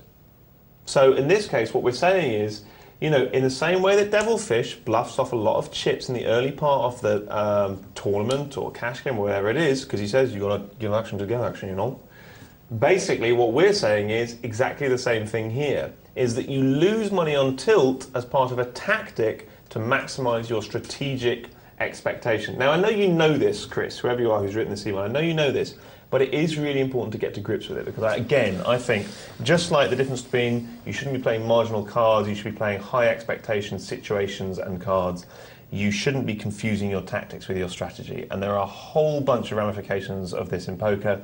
And I think, again, this is the next generation of poker thinking. In exactly the same way as a year ago, I remember saying to Tom that Poker Tracker would show us that we win more money with King Queen than we do with Ace King, for reasons that Roy Cook demonstrated in an article, that with King Queen you raise and you get all the benefits of an ace falling and all the benefits of a king falling and all the benefits of a queen falling on the flop. Yeah, so that actually you have a higher expectation with a less good hand. That would be the generation of poker thinking that we're at now, and I think we're going to go a further level to talk about the strategic implications of different plays. And I'm going to come back to Caspar's old favourite on this, which is the last two hands. We haven't done a show for a long time, but I've been talking to these Beat the Presenters about the effect of the last two hands on the way that you play any individual player. I think what's very interesting about it is if you go... The last two hands with that player, by the way. Right. So the last two hands that you play with that player, if you come across as a maniac and just the last two hands, they'll treat you as a maniac. Is this not just the incorporation of new ideas with old ideas? Because what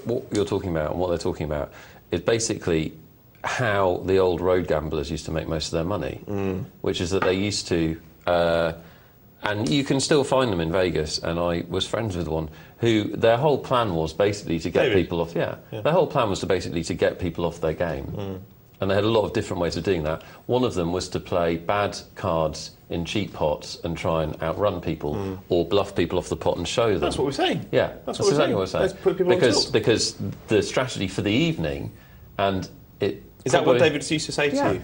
Yeah. He used to say you have to loosen them up. You want them to get them to play with you. Really? Really. That's what he used to do. And that would be their strategy. And I think the reason that it's probably disappeared slightly in terms of a way of thinking is that it's not quite so immediately apparent online, because the games are not as settled and it's harder to get the benefits of a good strategy in an online game. Isn't it harder to make someone do something if you can't see their face? Also true. Isn't that what we're talking about? Absolutely. I mean, people say, "Oh, how can you play poker online? You know, you can't see them, therefore you can't read them." And we're not pains to say, "Well, you know, just because you can't see someone doesn't mean say you can't read them." Most of the principle of reading them is about reading their betting pattern. But actually, what people have lost sight of online is, why did I get into NLP?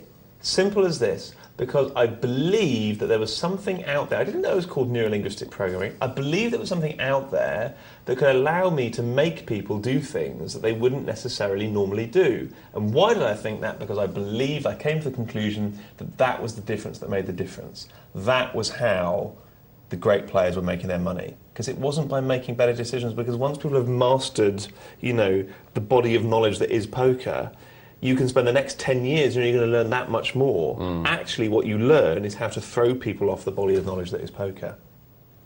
Yeah. Fair comment? Yeah, I've always thought that. Which is very similar to what I said earlier on, which is how do you find bad tables? What you're actually doing, therefore, is turning a good table into a bad table. That's one of the reasons that I've always been against any restrictions on what you can say at a poker table. That's right. I was at a... well, it's always been nonsense. I was at a card room last night, and it was a card room that used to have a rule that you couldn't talk at all, and now they've got a rule that you can talk about anything that doesn't relate to exactly the hand you're playing. And it's like, you should be able to talk, you should be able to say whatever you like, it's part of the game. The psychology of the game is the psychology of the game, and if you're going to start restricting it, then you start restricting the strategy elements that you have at your disposal. Poker is a test of character, I believe. How do you fare in that test of character? I come out with flying colours. Do you? Can you come out of anything with flying colours? Is that an idiom? Can you come out of something with flying colours? What? We're going to go to a multi-table tournament now. It'll be the big green thing. It'll hit your screens in about 3 or 4 seconds. Can we have some more emails at pokernight.co.uk, because Caspar can't handle the amount that have come in. So if you send more in, it's going to get more and more amusing. Yeah, very funny, very funny. It's quite amusing. I never did that when you were first chair. I never got that many emails. True. See, I complimented you. MTT. I used flattery. MTT. That was my tactic. Let me tell you what's happening here, mate, on the MTT. It's a $2,000 added multi-table tournament. This is brilliant. This tournament is the best tournament. It is the best tournament. On I don't know internet. what we're doing, commentating on it. We should be playing it. I want to know if there's another tournament on the internet that triples the money. That triples the money of the buy-ins. No, there isn't. Have you seen one. another tournament in your entire time in poker? No. First place in this 32 places paid tournament is $880. Second place is $598. Third place is $387, and so it goes on, really. I mean, I could go on like that for about half an hour because it pays down to 32 places. Well, if we get stuck for stuff to say... That's not going to happen, mate. I've got 40 emails to get through. What's happening in the MTT? Players are playing for hard cash, Cas. Madnef, he's got the big stack. Madnef? Yeah? Yeah. We've got 45 players left, apparently, and that's on 6 tables from 19 overall. So Crikey.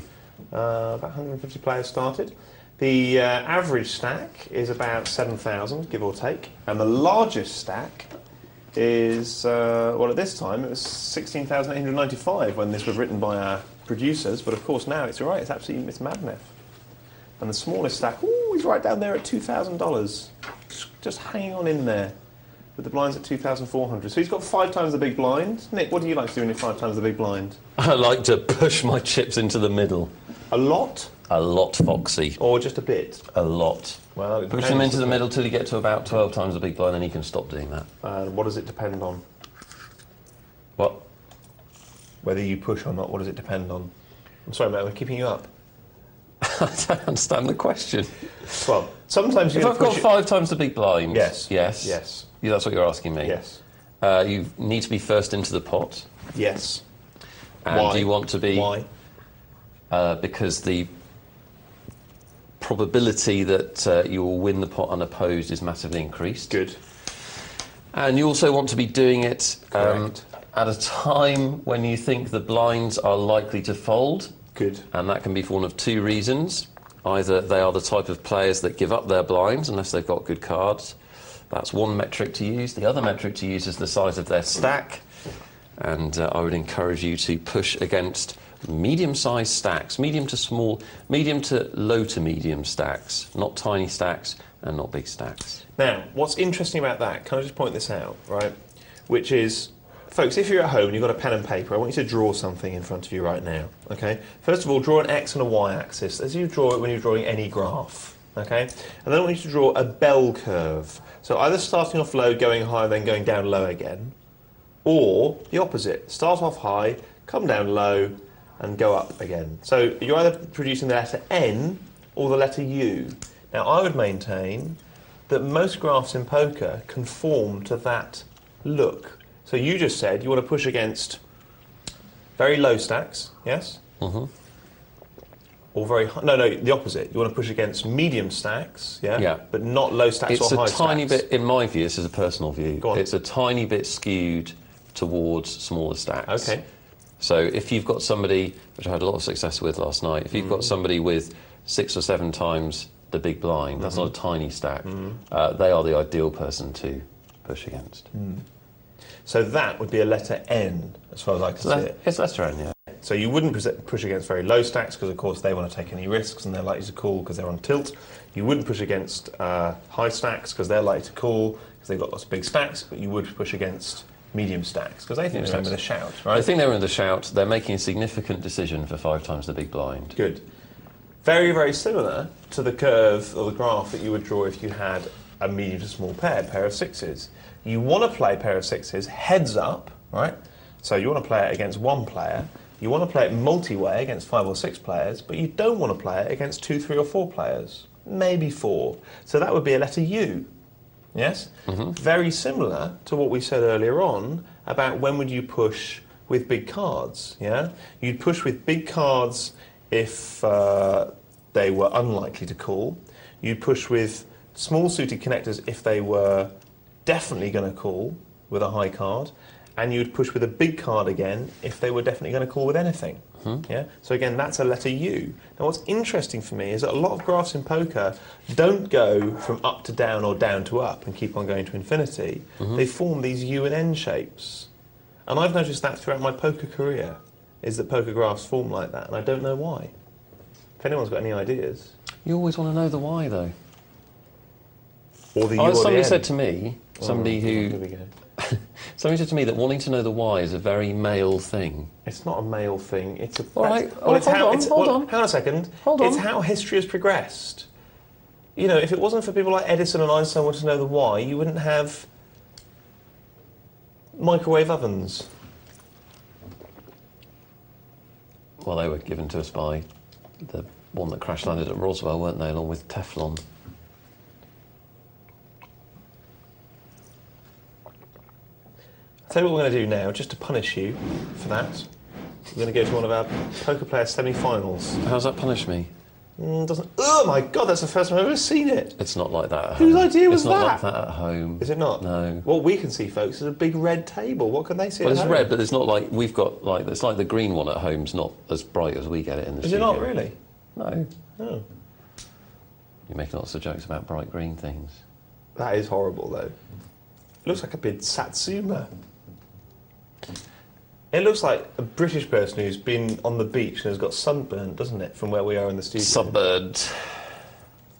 Anyway, UN graphs, I think they're fascinating. Stop telling me not to ask why. I didn't say don't ask why. I said you're fascinated with the why. Somebody said to me that's a very male trait. I was interested in your opinion of that. You gave me that opinion, which was a little bit defensive. I would say that what you said sounded like the words of a female middle manager. I've had female middle managers. Poker player shootout. Tell me all about this, Nick, because I'm new here. What we've got here, Caspar, is a tournament running over 8 Friday nights, which anyone can enter, free to enter, would you believe? Okay, good. No, actually you have to buy poker players to get the password, but you can just go and look for the password in WH Smith's. Okay. Might have just taught myself out of a job. Why? I think I'm supposed to help them sell the magazine. Oh, okay. Which you should buy the magazine, 'cause it's very good. If you are fired, can I write the column from now on? No, you can't. If I'm fired, Yeah. then I'd have no say, because I'd have been fired. What's the editor's name? I'm not telling you. I've seen him. I've criticised his play on air. I don't think it did me any good. Clever. Not very good at politics. He wouldn't mind, he's a lovely man. Is he? He is, actually, yeah. And he used to edit PC Zone, which I used to read when I was into computer games. You were a dork, though, weren't you? I still am. You used to do Dungeons and Dragons and everything. Yep. Pretty proud of it. Tell us about the I rarely tournament. go out, never go clubbing. Have you got a girlfriend? Just Proper one? no. This is a poker player shootout. Now, shootouts becoming more popular in poker, still reasonably rare. What does it mean? I don't know anything about this. Oh, shootout is like a knockout tournament where the winner of each table moves forward to the next round. There is a World Series of Poker shootout event. Do you know what? I didn't know that. Okay. I'm quite... You would be absolutely excellent at them. You should be playing in shootout tournaments. Should be playing in shootout. Doyle Brunson won the shootout tournament. I know he won the short-handed tournament, actually. Okay. Actually, maybe there isn't a shootout tournament, was there? I'm dreaming. Okay. So this is a semi-final. So we start off with 32 tables. The winners of each table move forward to 4 tables of 8, and then that's wrong. There are 8 semi-final tables. This is one of them. The winners of each semi-final tables move on to the final, which we'll have later tonight. And it's free. You just need the password from the excellent Poker Player magazine. And each player that reaches the final table, which I'll show later tonight, wins a cash prize for nothing. Really? Yeah. How much? I believe there is a grand split between them. I think first place might be 500, something like that. First place is 300, I'm told, down the magical pipe in my face. And the winner of the final table also gets to play in a live one-table shootout here in the Poker Zone studio on the telly. So plenty to play for, all for nothing. Good stuff. So, let's see how they're doing. Poor old Shawanda, actually getting bust out as you talk. But Chris, 1969, I assume that's his birthday year, has got a pair of 10s. Indeed. Well spotted there. I predicted the winner, so... You're amazing. So this is winner takes all, because only the winner will move forwards. Right. So tell us a little bit about how that would affect your play, Caspar, if you were in a winner takes all situation. Well, do you know what? I'm going to say this now. I don't think I've ever been in a winner takes all situation. Oh, once. Once, when I played a satellite in Vegas during the World Series, which I didn't enjoy, was a winner takes all situation because it was a satellite into a competition. I didn't like it. Do you know what? I felt out of my emotional comfort zone, and therefore my overall expectation was definitely reduced, wasn't it? Yeah, it's definitely different. Sure. Sure. What would you do? Well, Hoofy's made a tough Because call you here. did have a good record in the Vegas satellites, didn't you? Yeah, I mean, I used to play to get to the heads up, which obviously you're all playing to get to the heads up. My point is, I wouldn't worry too much about having a big stack when I got to the heads up. Why not? Because, and this again came from David, because we should get David on the show. Really, yeah, we really should. Basically, you're just quoting him a lot. Yeah. And I can't help thinking that the passage of time has eroded the accuracy of your quotation. And also, plus, I mean, I don't want you here. No, and also he's more likeable. Yeah, that's what I'm saying. Yeah. Yeah. I don't think he'd like you. He pretty clearly preferred me, I thought, at the time. Well, I mean, I'll go. I'm not fussed. I just want the best show for the viewers. You're good to them. Yeah, you try to get when we're playing the satellites in Vegas, you try to get the heads up because there's a possibility of making the deal at the heads up. Do you know what? Then there isn't that possibility. So you know what? It's another U curve for me. You do one of two things. I think is you either become so tight because you let other players do the knocking out, and then become and only raise when you know you're up against very passive stroke weak players that will fold. And if you're up against any other kind of player, then you just fold. And you should never really go all in because they'll call you with a good hand, right? So you make small raises that you know these passive weak players will fold to. Or, for me, you just become incredibly aggressive. And you know that you're only going to make it sort of one time in 4 when you just push through the whole table. Well, it's certainly... So that's a U-shape, because what you shouldn't do is play decent, solid poker. Yeah. That's not the way to come first in a profit-maximising I agree. way. And I think... Another U-shape.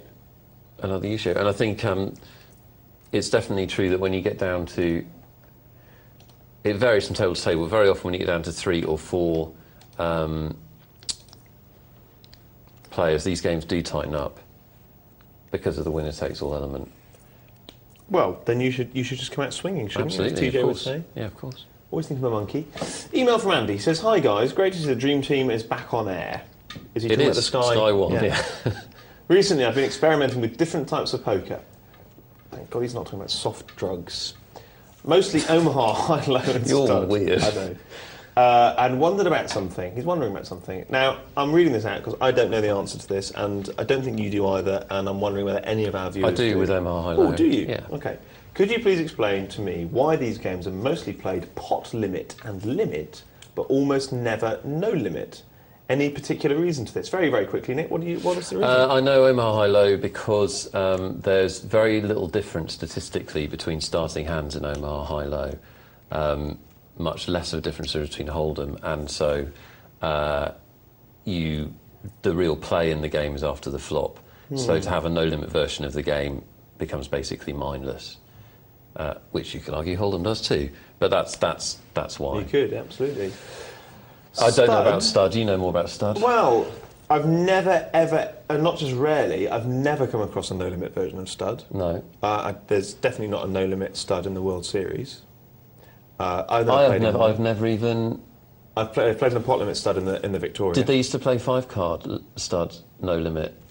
You know the games we used to read about to Johnny Moss and that? Yeah, I think they did. Yeah. I think the Johnny Moss Nick the Greek game was played no limit, in fact, which is interesting. But 7-card Stud, I've never come across a no limit version, and I'm going to say that's historical. But what I'm also going to say, Andy, is you know what? I don't know. I think Nick's argument is very good.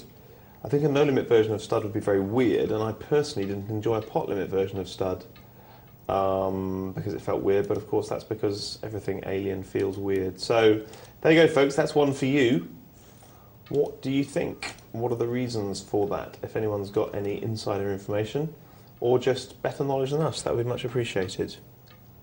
What are you thinking? Well, I'm thinking about a related topic, actually, which I know you'll have an opinion on, which is, do you think... I love related topics. Well, do you think that the propensity with which poker games are played, how much of a perfect market is it, in that does the propensity with which different various forms of poker are played, does it come down to what the players want to play, which would make it, a perfect Good market? question, yes. Or is it external factors like what the casinos would have them play, what works would best make a on, good film? on TV, what would make it, What a good game structure.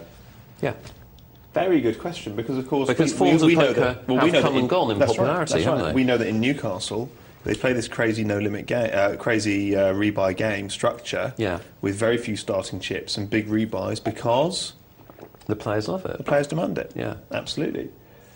And No Limit, 20 years ago, had almost died as a card game. Absolutely, because the pros didn't want it, because it drove their bankroll through the roof. Why would anyone want that when they can sit and make a living playing limit poker? The pros didn't want it, absolutely, and the amateurs didn't want it either, because they felt like they were too outclassed by the pros, and the card rooms didn't want it because limit they can make so much more off the rake. So it almost died, and it was tournament poker that saved No Limit. Well, I'm being more specific. It was the WPT that saved No Limit, and probably based on that, it was late night poker that saved No Limit. Oh well, now you're into ripple effects, aren't you? Talk about butterfly effects. I mean, WPT, we know because we talked to Steve Lipscomb at the launch of the WPT. He mentioned late night poker at Channel 4. Yeah. He cited it as a revolution in televised poker. You're always in trouble with causality, aren't you? Because what causes what, and was it inevitable that there would always be a TV product of poker, and was it inevitable that there would always be No Limit poker? And so was the cause of that a particular show or a particular idea, or was that just an inevitability? Ace King for Blinkers 87. Smooth. Thanks. Some people will be sitting there, of course, going, this Nick and Cas show is rubbish, they're not talking about the hands on screen. Can we just say that, You're the same six people, we know who you are and we know where you live. That's my view. No, I love talking about hands on screen, and there will be lots of hands on screen chat as the weekend Tomorrow passes night. by with me doing my 5-show stint. But Nick and I who's your other guests? Don't know, don't care. But Nick and I have not done a show for a long time together. We've got a lot of poker issues we want to chat about, and you're sending a lot of great emails with great poker issues. So can I just say, tonight, folks, you can watch the hands on screen. They'll pass you by, and we will be trying to get to the essence and the nub of what poker is, and why it is, and who it is, as you invite it round for dinner into your homes every night. Let's suckle on poker's teat. Poker at pokernightllive.co.uk. Caspar seems to have the emails under control, so we need a whole new raft of them. Should we do one of these? Because there's quite a lot. Gary K says, guys, great combination tonight. Nice, isn't it? I bet Gary wasn't part of the audience in the heady days of August, September last year. I think he missed the halcyon days. Do you remember that day with me wearing the hooded top? It was brilliant. You've all got that in your show. We're assuming when he says great, yeah, I have. When he says great, when he says great combination, we're assuming he means us and not. He hasn't just ordered surf and turf or something. Great combination in my dinner. Yeah. Are you two not friends anymore? We are. We're perfect friends. Just for TV. Yeah. Anyway, over the last month, he says, had built up a good bankroll. $1,500 profit from $500. Very good. Very good. And then last week, lost 50% of it. I know it's over the long term, so I don't check what I've lost in a night or few days. He's playing too high. Maximum check is per week, but knew I was having a bad week. Big cards, matched with big cards, they'll kill you every time, won't they? Can I raise a contention? Yeah, of course. If you lose half your bankroll in the week, is it axiomatic that you're playing too high? I would suggest it might be. No, it's axiomatic that your bankroll's too small. Where you're playing is a function of how good you are and how much money you have access to. Because when he calls it his bankroll, that's probably not his bankroll. What is probably a function of his bankroll is too small. You're right. If you lose half your bankroll in a week, you're playing too big compared to what you call for that your sum bankroll. of money. Yes, fine. No doubt about it. Fine. But I'll bet that's not his full bankroll. You just say yes and agree with me first, and then make your alternative point. I feel more strongly that you're wrong than that you're right. And what I'd like to do is put that point first. More confrontational. I am confrontational. Wow. Big cards, match with big cards, outdraws and slightly behind calls, but with good hands. Should I give it a break for a while, or do you play through the bad times and put it down to variance? Great show, guys. Love this conversation, Gary, because it throws up lots of other issues. Do you play through the bad times? First point to make, made it many times, worth making again, is that just because you don't play doesn't mean to say God is going, he's playing out his bad swings there, so we'll have the bad swings, but he just won't play through them. Imagine if he was. Sorry, it's an idea of millions dying somewhere and God's busy going, Well, you can write a Da Vinci Code-esque book about that fact. I've done, didn't get published. You just prove it by, how bad are you feeling, Gary? And I want you to email in with an answer to that question. Come on, this is the most interactive show on TV, we all know that. How bad are you feeling? Do you feel, how the Americans would say, pissed? Do you feel angry? Do you feel that it's going to affect your game? Because if you feel that, take some time off. I have actually, do you know this? I've actually, just because I've been hitting you tonight, come on. I've actually changed my opinion on this. Okay. Sorry. Windy pops. Coca-Cola burps. Yeah. Do you know, when I first started doing this show, I would say play through your bad times. I believe now, completely differently, okay, I'm going to put this in these terms.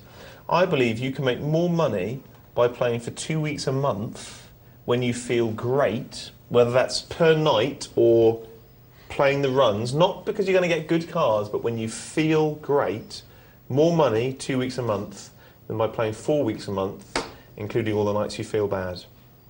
I think you know before you sit down. Roy, what's his name? Not Cook. Roy... Brindley? No, 7 card stud for low limit players. Roy West says it. Play happy or don't play. I reckon 10 days a month, when you feel great, when you feel like a winner, you'll make more money than playing 25 days a month. It does. The answer to this question, I would have thought you're right. The answer to this question comes down to expectation, doesn't it? It comes down to... I think your expectation is... therefore, is more than 2.5 times greater when you're feeling good than when you're feeling bad. 2.5 times. Just put a number on it. I'm going to put myself out there. I think that's what it's about. I think... But that is what it's about, because the question is, Gary's having a bad time. When Caspar says, how bad are you feeling, he's not going to prescribe a holistic remedy. What he's trying to do is say... flower remedies. Yeah? He also likes them. The question is... Who's singing outside our door? I have no idea. The question is... We're on live television. Just going to carry on. Well, someone's singing outside our door. Well, they may not be able singing outside our door. To hear that, and then you've just shouted at nobody. All right. It's a case of, if you're feeling bad or things are going bad, how much has that reduced your expectation? That's what it's about. I want that looked into, though. Okay. Let's get back to the game. Because if you've got a big expectation in the game you're playing in, and I don't just mean that night, I mean, you know, if you play 5-10 poker but you're much better in the game. I don't mind someone talking. If you're feeling bad, that can reduce your expectation, but you could still be have a profitable situation. What does that mean? Well, you could still, if your profit is here and break even is here. They can't see you. I'm telling you because you don't understand. If your profit is here, break even is here. Your profit's higher than your break even. Let me just point that out for people who can't see where your hands are. Yes, they may figure that out. Egypt. Then, quotes, feeling bad because you're on a bad run may reduce it below the profit line, or it may not. Right, and what I'm saying is, absolutely categorically, that margins are so small in most poker games, and this brings us back to the point of looking for big margins, that your state of mind actually is what determines the difference between a profitable and negative expectation for most players. And I actually include myself in that. Okay. So don't hold your hands up in the air while we're off air. That was for you. I understand. You're more interested in a man singing outside the door. I want it looked into. What I'm saying.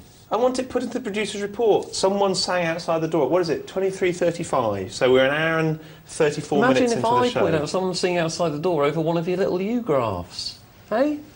You'd be cross then. We're working in a secure studio. We've got some drunkard singing outside our front door. I think it's a big issue. At least he's having a good time. You don't go down the National Lottery, do you? He's probably been working hard all week. Well, the producer's made a note of it, so... That's that looked after. For another week. We've got a brilliant feedback system here, I'll tell you. If we raise something, it's sorted. Ixnay on the feedback nay, something, isn't it? That stupid language students speak, they think it's clever for 2 weeks. So, Gary, very good question. Very good question. We talked about your bankroll thing earlier on there. If you lost 50% of your bankroll, the bankroll's too small. So just accept the fact that either you're playing with too small a bankroll or you're playing at too big a limit. Just get some more money from your bank, or just accept that you need to put more money into this. On the other hand, if you can comfortably afford to do so. There's a TK post, isn't there? He made £6,000 in sit and goes into $6,000 into $18,000, back to $6,000, and then up to $12,000. Now, I don't know how long that took, but I tell you what. In his mind or in real life? I'm not sure. Doesn't say in the forums. Good question. Email from Simon of Cheltenham. Brackets nap hands, or is that naff hands? I don't know. Nap. Is it nap? You don't know. You don't have nap in betting means you're guaranteed selection. Hi Nick and Cas, he says. I would like your advice about rebuy tournaments. Oh heavens. Number one, when should you rebuy? Straight away, anytime you can, or only when you're short stacked? Number two, when should you give up, i.e. after 3 rebuys, or a rebuy only a percentage of chip leaders' chips? Number three, when not to add on at the end of the rebuy period? I hate that question. I might ignore it. Can we just delete that? Are we recorded? Well, no, people don't know the answer, do they? Number four, different styles of play during the rebuy. And then he's put, this is this bit I love, etc., etc., etc. Good. Inviting us just to jazz on that theme. That's like free form on it, yeah. Well, you're absolutely right. Here, by the way, in the shootout, which is on screen in front of us, they've got 3-handed. They've been there forever, haven't they? I mean, we're basically killing time. That's exactly what you said would happen. Yes. So you've obviously experienced this before. Well, who do you think will win? I do not have a clue. Oh. They've all got about 10 times the big blind, which is an interesting situation. Which means that in a no-limit tournament, they've probably got almost exactly the same chance of winning. Unless one of them is a significantly better player than the other two. Well, and you were saying before that people are. Pair of kings versus pair of fours in the blinds. Yes, but I don't know they are here, do I?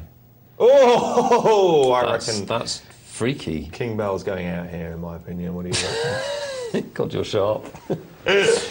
I think he just might. I'm paid to do this, mate. I may not have done it for quite a while, but I tell you what. You can spot a person about to go out, can't you, with the best of them. When I'm on form. Set over set is one of the more horrible things that can happen to you. Did you know, by the way, that Devilfish advocates not playing a small pair? And this turns my U-graph to pot, by the way.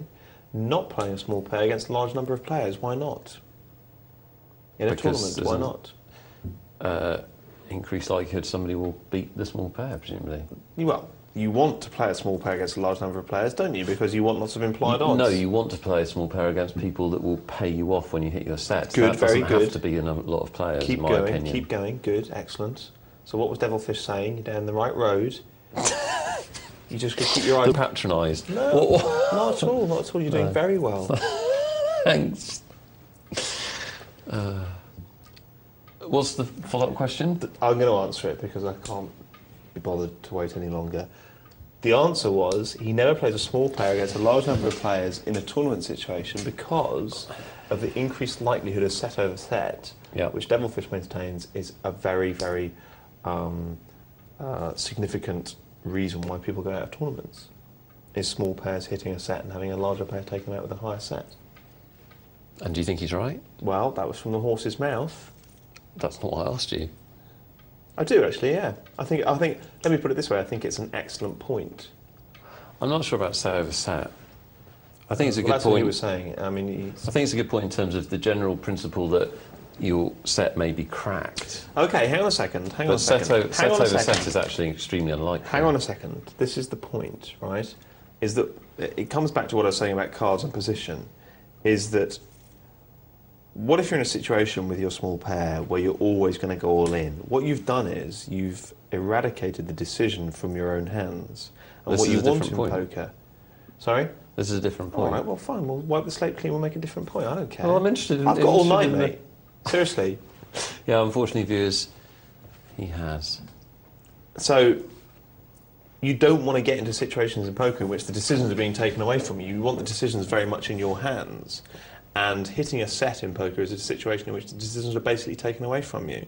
It's an argument for the deep stack strategy of playing a variety of different kinds of hands. Yeah, but I've folded sets, and most good poker players have folded plenty of sets. What you would fold that set if the flop came down king 8-4 No, I and you've wouldn't fold. got a I pair wouldn't of fold that eights. set. But if you're in a deep stack situation, there'll be plenty of times when you do fold sets.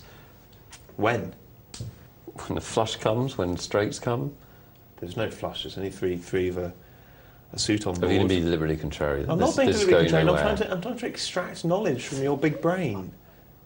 If you're in a deep stack situation, you're not going to be committing all of your chips on the flop. If you're talking about a situation where you're definitely going to commit all your chips on the flop,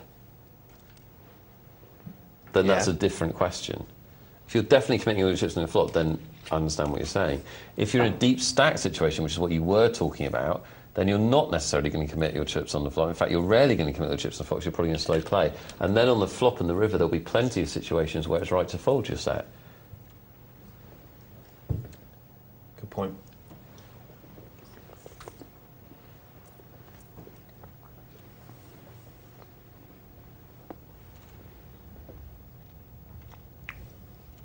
Do we have to answer about rebuy tournaments? Because it's quite tricky, isn't it? One of the harder things is the old rebuy tournament.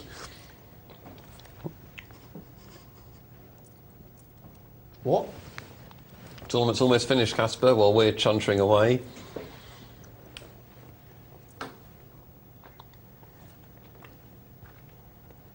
Well, Blinkers is probably going to call this another 2,000 to win the tournament, and if he calls and loses... Oh, he doesn't.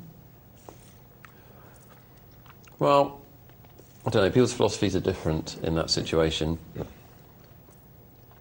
But like an opportunity to take the other guy out of the tournament with a better than average hand to me. But Blinks has wanted to wait for an even better opportunity in overlay.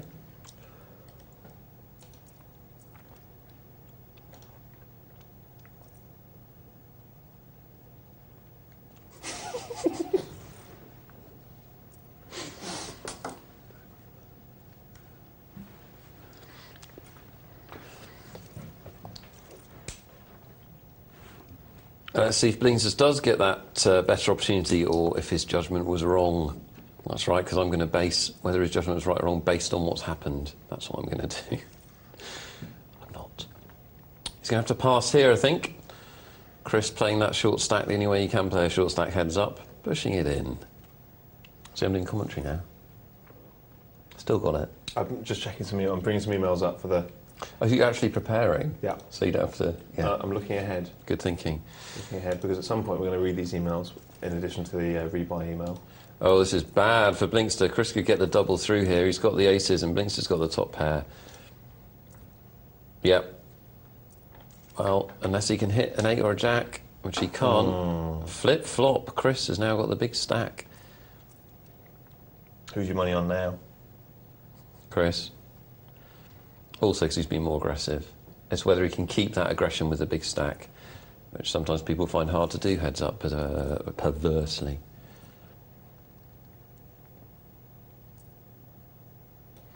Well, he's getting the cards as well. And Blinkster is down to life support. 3 big blinds left in his stack.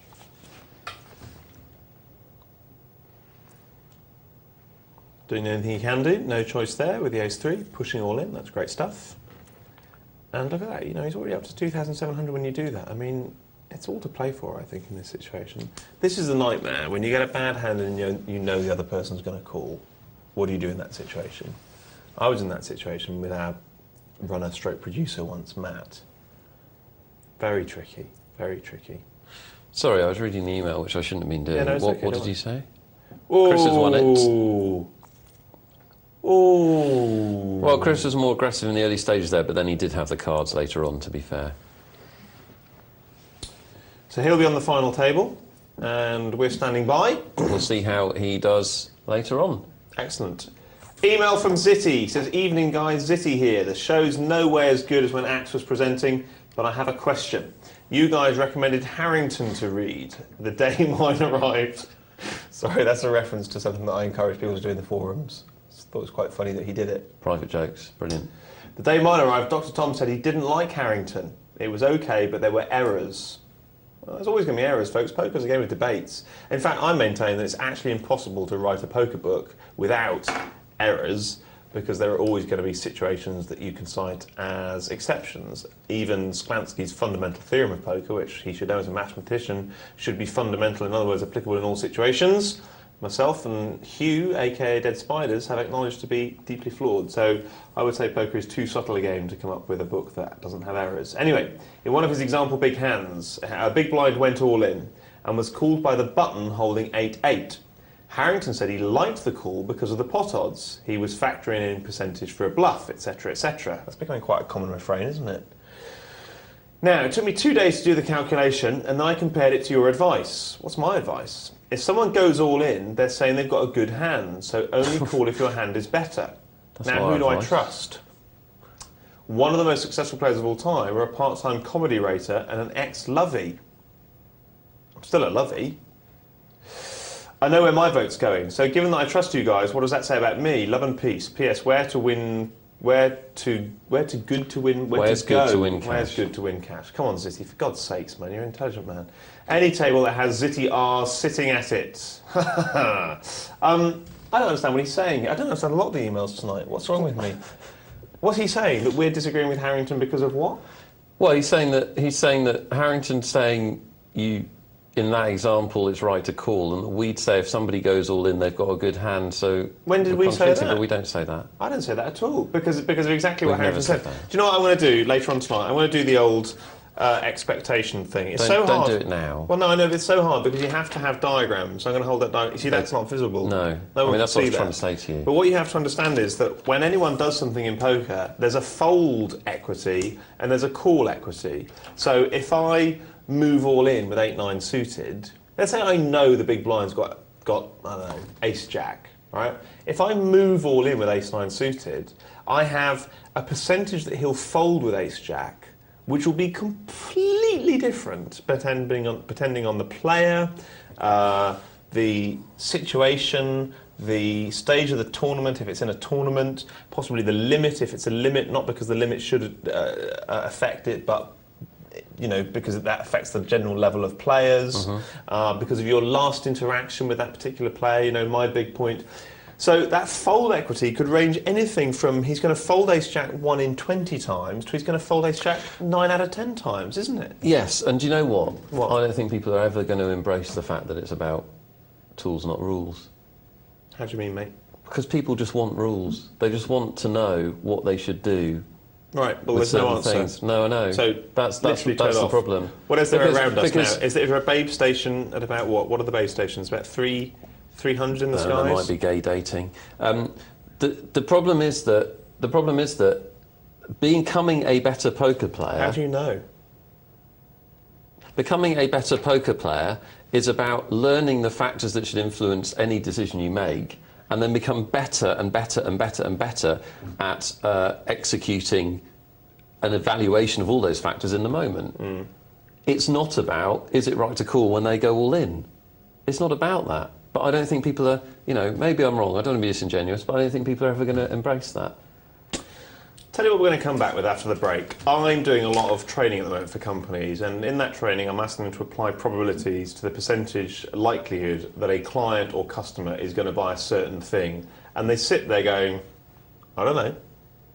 And I say, you apply percentages to things all the time. People can't compute it. So let's have a little discussion about that when we get back. How good are we applying percentages? In the meantime, here comes John from Canada's PNL.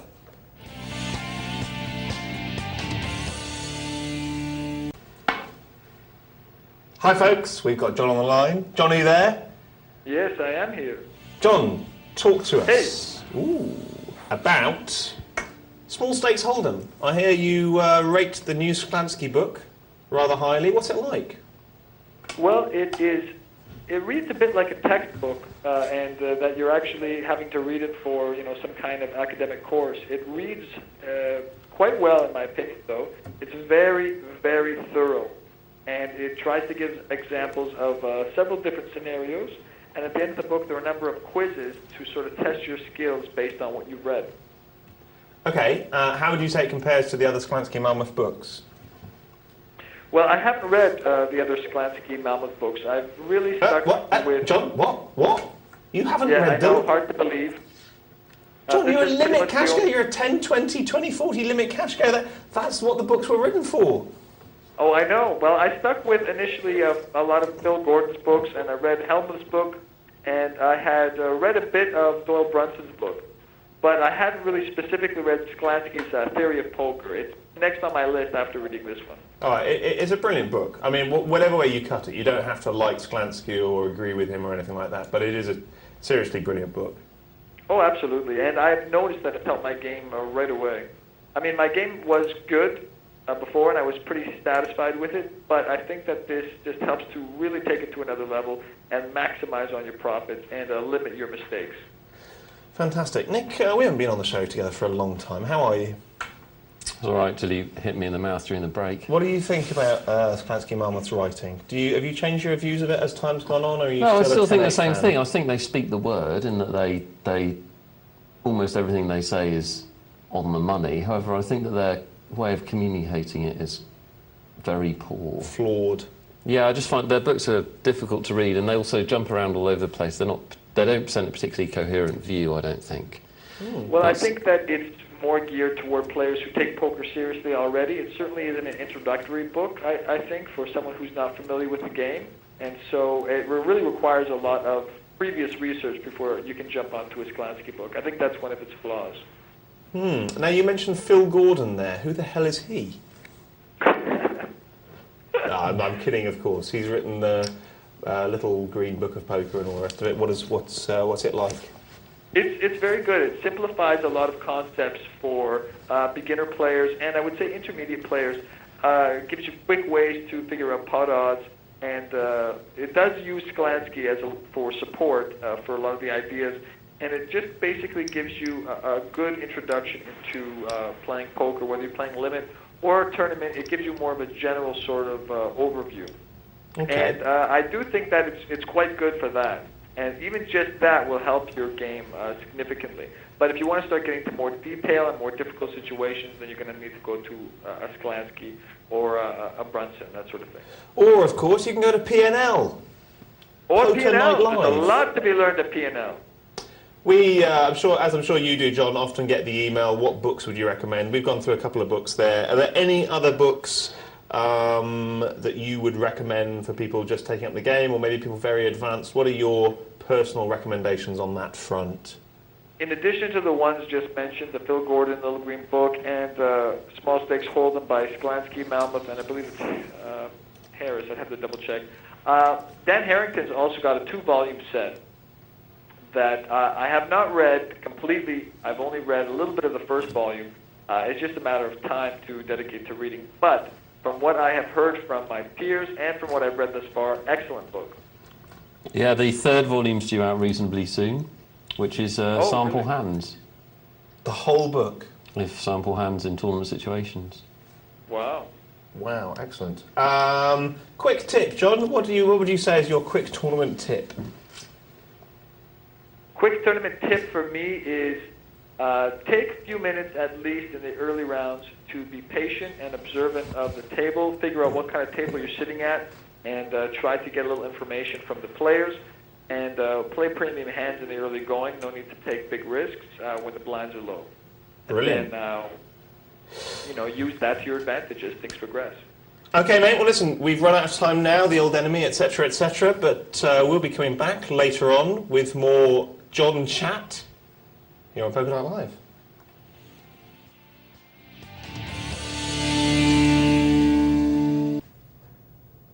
Thank you there, John.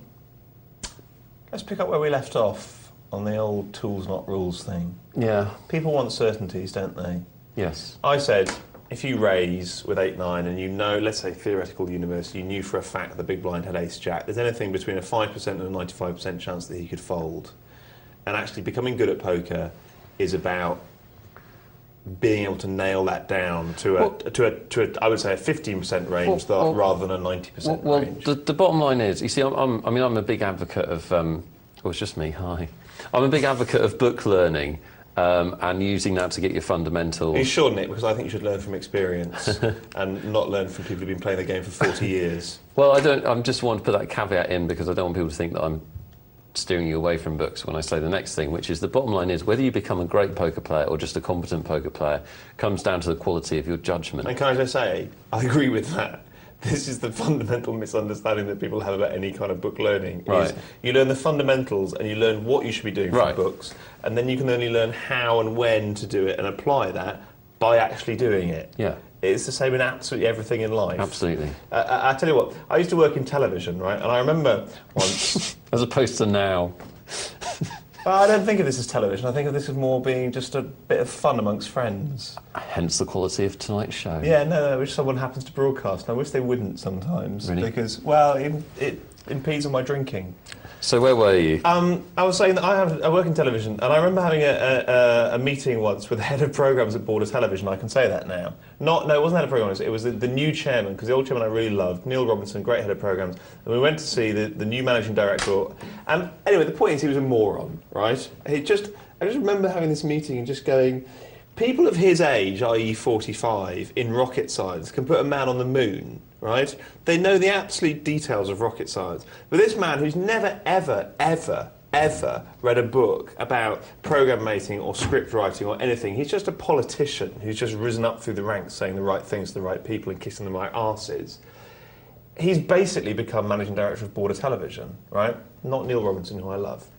And I just remember thinking, this is really weird, right? Because in science, if you've made it to that level, you have an enormous amount of knowledge that you've got, that you've also, whether you're an anthropologist doing it through ethnographies or a scientist doing it in the lab, you also complement with experience. You can't just be a pure research, reading academic in anything. You've got to contribute to the discipline. You contribute to the discipline by doing things that you build on the knowledge of other people. So what is this freaking madness about I'm not going to read books and stand on the shoulders of giants? About anything in life, not just about poker. But you're right, you then complement that by putting it into effect with experience and coupling it with judgment, which only comes with experience. Yeah. But you only know whether it's a 95% or a 5% and whittling it down to a 10 or 15% range of whether they're going to fold by using the knowledge that books give you in the first place. That's right. Thank you. I agree with everything. I just hate it. I hate it. What do you hate, Cas? Which bits?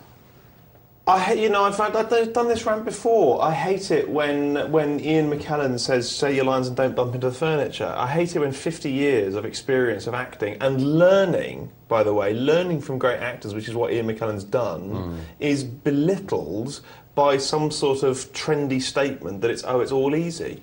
It's not. Nothing is.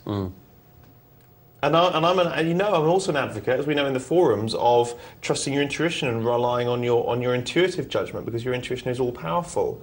But you get that intuition all powerful by, what does Tom Cruise say in Samurai?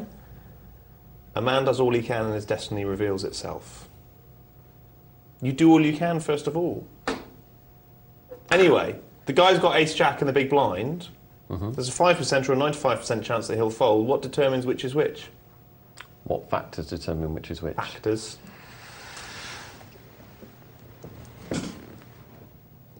How much of his stack he's going to be calling for. Good. What his image is of you. Excellent. In terms of, if he thinks you're a very loose player, he's more likely to call. Correct. Why is he going to think you're a very loose player? Because you've called more hands pre-flop. People very rarely care how many hands you've called from the flop onwards. How much attention you've drawn to yourself based on your chat in the chat box or your presence at the table. Yes? Your chip stack, because he will infer something about your state of mind and the state you're in say, for example, if I'm sitting in a ace jack in the big blind and a small stack goes all in from middle position, I'd be much more likely to call. Good. Because I'd be thinking, well, they're trying to take a chance at anything. There's a much greater chance I've got the best hand here. And here's what's undeniable. If the last two hands you've turned over when he's called you have been aces and kings, he won't call you. I don't care what anyone says. If the last three hands that you've turned over have been full houses, he won't call you. At what point does that tip so they think he can't possibly have it again and then they do call you?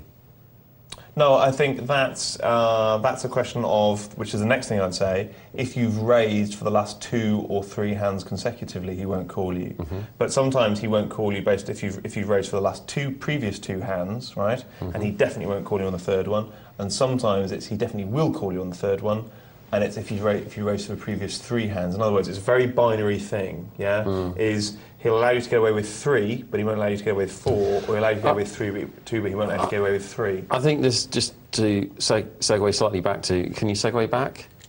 To what we were talking about before this specific facts discussion, I think one of the interesting points to make is that there's almost no certainty in poker. And one of my least favourite things, one of my least favourite things that I hear people say is something like, "I knew you had nothing." Yeah, exactly. I knew you had ace king. Yeah. I put him on queens. Yeah. Top poker players don't do that. No. It's not about certainty. It's about likely probabilities matched to your profitability based on those decisions. That's what it's about. It's not about. It's about expectation. It's not about. It's this or it's this. And that's why it's difficult. We get so many emails and so many questions which say, is it this or is it that? It's not. That's not poker. You haven't been here when I've used this phrase, the Alfred Hitchcock walk to the car. Alfred Hitchcock used to always leave something in his films that allowed people to have something to discuss when they walk to the car. Right. And I think whether you get bust out of tournament when it's bloody congestion charge, was it? When you get bust out of tournament when it's a really obvious thing that you're actually going to walk to the car, right? Yes. Or whether it's something you're going to walk to the car or figuratively walk to the car having come offline, people often email us with their walk to the car question, did I do the right thing in this situation? Right. And we have it as well. That's the really important thing to understand. You know, I mean, when we had that poker playing weekend, we were constantly asking each other, should I have done such and such? And all you can say is, there is about a 75% likelihood that he didn't have it. And on this particular occasion, there was a 25, hit the 25% that he did, but that doesn't mean to say you did the wrong thing. And we can't say in absolute terms, sorry mate, we can't say in absolute terms whether you did the right thing or not. You can't even give us enough information for us to tell you whether you did in absolute terms. Well, that's right. And when we have those conversations, say, I busted out, how did you bet, etc., it leads on to a discussion of the factors, doesn't it? Yeah. As in, well, why did you make that move? I made a move. Well, in that case, mate, you're probably doing the right thing. Bored and drunk. No, they're not factors, are they? Are they factors? Those are factors, right, yes. But they're not... They're not ones that it's helpful for our viewers to be incorporating into their game. No, I'm just saying they're factors that we've come across. Oh, I'll tell you something, actually. We're going to get to a game in just a minute, because we can't keep this up forever. Can we? Not and have anyone viewing, no. But I'll tell you what I'd like to discuss, because you remember the last time that we were sitting in these chairs, actually it was the other way around, was the show that was cancelled because it was technical failure in Wapping.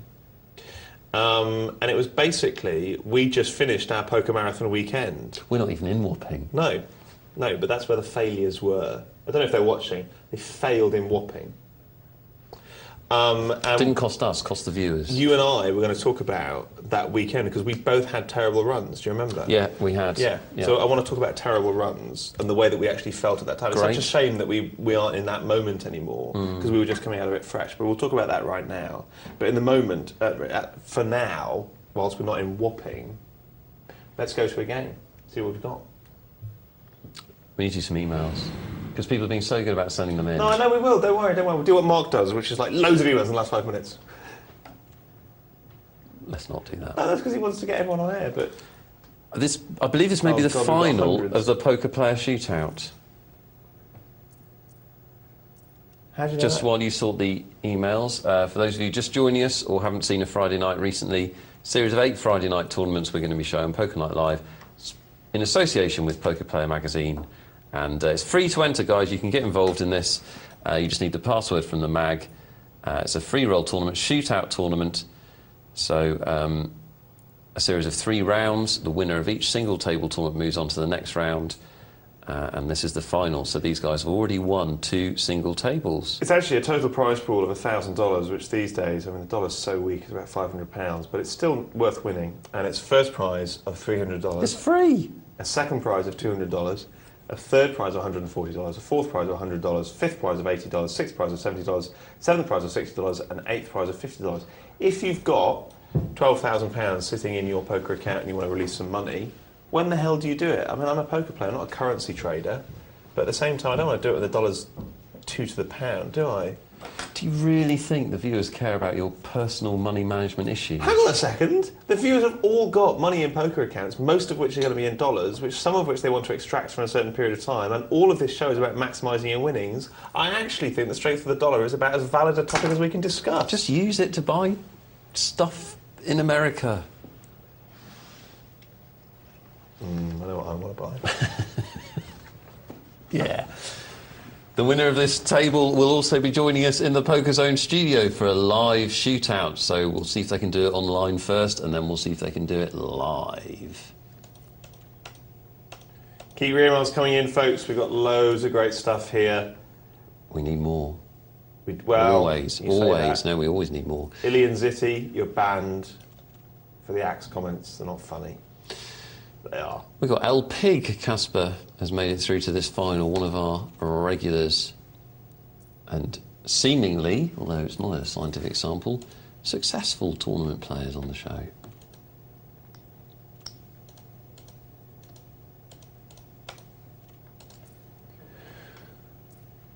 So all of these players have won a cash prize, and there's a big prize for first place.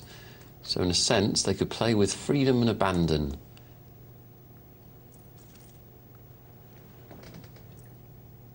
You say that's a stupid thing to say. It doesn't matter whether you've paid to get into a tournament or not, do you? This whole question of free rolling. You're not even listening. You're not even listening. You just said it was stupid. It wasn't what I said. Mate, I was reading an email. I wasn't concentrating on what you said. Well, don't be rude when you haven't listened. I'm not being That's rude. Very well. All right. Let's look at what you said. That was a stupid thing to say. That's quite rude. Take it back. I said they've already won money. Yeah. And the icing on the cake is that they can come and play in the studio. That shouldn't change the way they play, so it was a stupid thing to say. Right, I'm back in the right. What I'm saying is they can play without fear, which is not an No, it is. Fear shouldn't factor into their equation But it either, does. neither, or before, or because of. Whether it is, should, could, would, or does. It does. So, tailed off a bit it towards is the a end there, I factor. think. Well, I've proved my point. Do an email. Email from Peter. Hi guys, and great show again. This is about deals. Sunday night, I managed to get to the final table at a casino with 140 plus runners. I think we should do a bit about deal or no deal when it comes to expectation in just a minute. What do you reckon? Yeah, definitely. It was 2:45 Sunday night. Monday morning, now the chip leader started going on about doing a deal. And after 10 minutes, the rest agreed, all but me, as I was the small stake. By this time, we were all in the money. It was a £50 double freeze-out. So because I did not say yes, I got a lot of verbal. But after another hour and a half, I eventually came third. My question is, why can't, if the subject of a deal comes up, why can't a piece of paper be passed to all with deal or no deal on? And you just tick the box. Then no one knows what you've done and there's no bullying at the table. So I'm sure a few others at the table did not want to make a deal, talked to the card room manager about it, who agreed it was a good idea. But there is no rule on it. What do you think? Thanks a lot, Peter. And there's a little X, but it says brackets no kiss. Perhaps he's called Peter Xylophone or something. I think it's a bloody brilliant idea, to be honest with you, Peter. I'll tell you why they didn't do it, because poker's populated by morons and macho morons at that. Well, it is. Don't make a face as if I'm offending people. Your audience. I'm not offending the audience, I'm offending, and by the way, there are notable exceptions to this, I'm offending card room managers who have the people skills of a frickin' gnat. In Britain and America, I don't care, I don't play live anymore. Well, it needs someone to speak up for this, doesn't it? You're not going because you play in the gut shot. Well, I'm not going to abuse people, no. I'm not abusing people, I'm abusing people who run card rooms who are really rude. And who the thing is, deals who don't actually stop and think, yeah, hang on, this deal business, it's actually a farce. Okay, but deals are just private arrangements between players, so it's almost... What's the key word there? So it's almost impossible to stop them, isn't it? What's the key word? It's almost impossible to stop them because they're private arrangements. I'm not asking to stop deals. What I'm saying is the key word is private. There should be private arrangements. Actually, what I'm saying is they should be formalised. You're absolutely right. Deals will always happen, but whether a deal happens or not should be a private arrangement. Should be a secret ballot.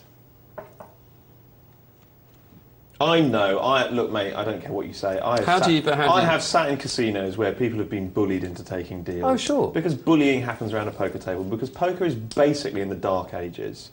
It still is, and it will be for a long time until someone cuts through the crap. And I'll tell you who cut through the crap. Lyle Berman cut through the crap, and Steve Lipscomb cut through the crap by creating the World Poker Tour, and by preventing players from advertising on their hats, and by bringing a measure of decorum and formalisation to this world that basically spent its whole time navel gazing more than an anthropologist. I agree with you, but even they haven't been able to stop deals. No, fine. And it's very, so it needs more than that. I'm not holding them up as perfection. I'm holding them up as people who've moved it on a great stage. To make it completely private, because obviously it's a negotiation. I understand that, but that doesn't mean to say that you can't formalise and structure the negotiation. I'm completely with Peter, but what I'm saying to Peter from my point of view is that it's down to the inadequacies and ineptitudes of people who run poker in this country and in America. And let me just say again, there are notable exceptions to that. Jack, what's his second name? Binion? No, not Binion. Jack, tournament director. I can see his face as well. Thinly combed over hair. Yes. A generous, warm face. Yeah, he's a lovely guy. Jack. It's not Jack Welch. You talked to him once. I did. He's absolutely a lovely, lovely guy. And he runs, he used to run the World Series. Jack. Everyone's screaming at the telly now, aren't they? It's like he wants to be a millionaire. He's an exception. There are a number of exceptions. The best tournament directors in America are definitely exceptions, but they're still allowing, they're still friends with a few groups of players on the poker tour, and I think they're still allowing those friendships to skew what are actually very wise and well-counselled decisions. Isn't the problem that the people that actually are the poker economy, which is the players, don't want it to be structured and formalised and etc., etc. They want it to be what it historically has been, which is basically a club. Right. And why do they want that? Because they're comfortable with it, and because they have. Because they benefit from it. Why does anyone want anything? And they benefit from it.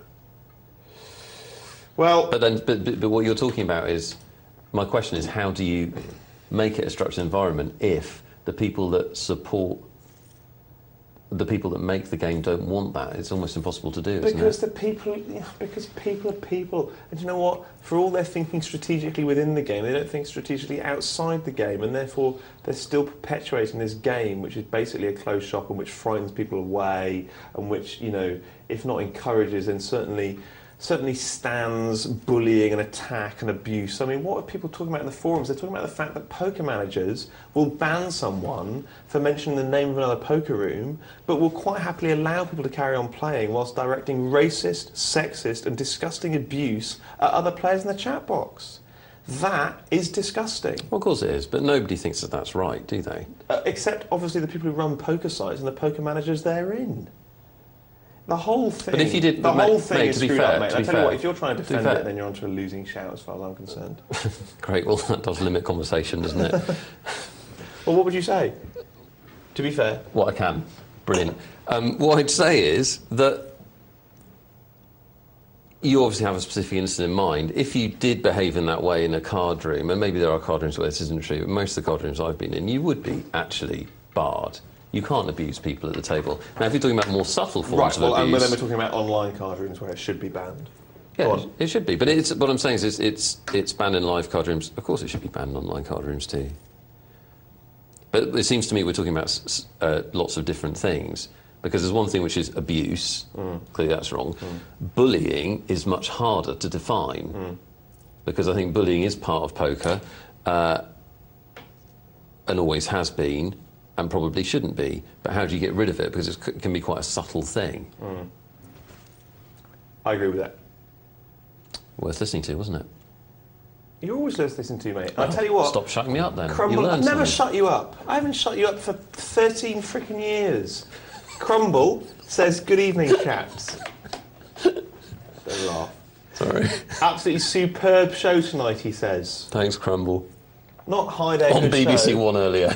Absolutely superb Yes. show tonight. The gems of wisdom you've already given out a loan worth the year's TV subscription. Thank you, mate. Good. We're going to go on to talk about implied odds quite soon. Are you ready for that? Now we're going to talk about Deal or No Deal, won't we? Oh yeah, deal or no deal. Absolutely brilliant expectation. I'm going to write that down. Deal or no deal, because I'm in the mood to forget it. Right. He says, I'd just like to say that the cash games on P&L have got a bit one-dimensional lately.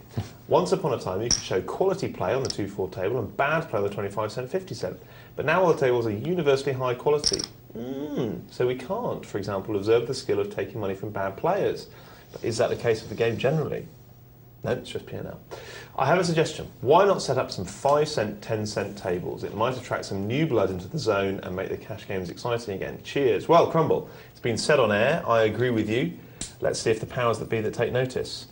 Let's wake up the producer up, because sometimes they play noughts and crosses and things at this time of night. So, Mr. Producer, you're in the other room there, watching, taking notes. Hello, he's in my ear now. Write that down as a suggestion. Let's set up a 5 cent, 10 cent table, get some new blood involved. Yeah, I mean, that's the thing, isn't it? I think that the cash games have become samey. I wouldn't say universally high quality. I think that's an exaggeration. But I'm not sure. I mean, I don't think high quality. I think they are predictable players playing in a tight, reasonably solid way, aren't they? But the point is that it's samey from a viewing perspective, right. Which is why we show less of the cash game than we used to. Absolutely. And can I just say, folks, I'm perfectly well aware, Nick and I are perfectly well aware, we're not commenting too much on live play today. This is a much discussed topic in forums, and all we can say is that every show is different, and tonight we're just going to have a good old natter about poker, and if you want to watch what's going on screen, then you can, and on another night some other commentators, including me, over the course of this 5-day marathon stint, will be analysing that in more detail. But tonight we're getting to grips with poker in the broadest sense of the word. Shall we discuss deal or no deal and the concept of expectation? Well, what did you have in mind? Well, I'll tell you exactly what it is I was explaining the concept of expectation to someone the other day in the context of deal or no deal, because they were saying, what is this expectation thing about which you're talking? And I was talking about it, and then we got into the subject of deal or no deal, and I went, aha, well, deal or no deal illustrates the example of expectation. So, for example, you're sitting there on deal or no deal, and you've got 2 boxes left to you, a 10 pence box and a 100,000 box, right? You've got 2 boxes. I love this, yes. Yeah. What's your expectation? And what do you think the bank will offer you? Yeah. Their questions. Oh, to me? I thought they were rhetorical and you were going to... No. Well, your expectation is £100,000 and 10p divided by 2 outcomes. Good, excellent. Which gives you £50,000 and 5p. We'll call it £50,000. Very good. So what does the bank basically offer you at that point in deal or no deal? Something less than 50,000. Right. They actually tend to offer quite a lot less. No, not at that stage in the tournament. In the early stages of deal or no deal, they offer quite a lot less. They still do offer... They offer £48,000 in that situation. I've seen that situation. No, it varies. This is the interesting thing about deal or no deal. Well, I don't watch it often enough. No, it varies. You see, because I assumed they must have a computer which gives them a range, and then they must, I'm guessing, they must pick from in that range based on what they want to happen from a televisual perspective. Good, so and also one of the things they're basing that decision on, if they're being smart, therefore, is the propensity, according to their opinion, of the person to effectively call. Yes. Yes? That's it's right. exactly the same That's as exactly the what ace-jack they're and the doing. big blinds. That's exactly what they're doing. Right. Because from a TV perspective, of course they want the person to go on as far as possible. Right. So if there's 2 boxes, they want them to take the box. I mean, this is all assumptions on our part, but you would have thought that's what their goal is. Let's get Noel down. You got his number? What time is it? I haven't. 12. I'll try and get it. Okay. We'll get Rio Coco to phone him up. Rio Coco? Is he a West Ham player? No. Rio Coco, yes. Rio Coco, yes. Not Not really into football these days. That was more of a stab in the dark. He's good though, he's only 21. Noel Edmonds, big fan.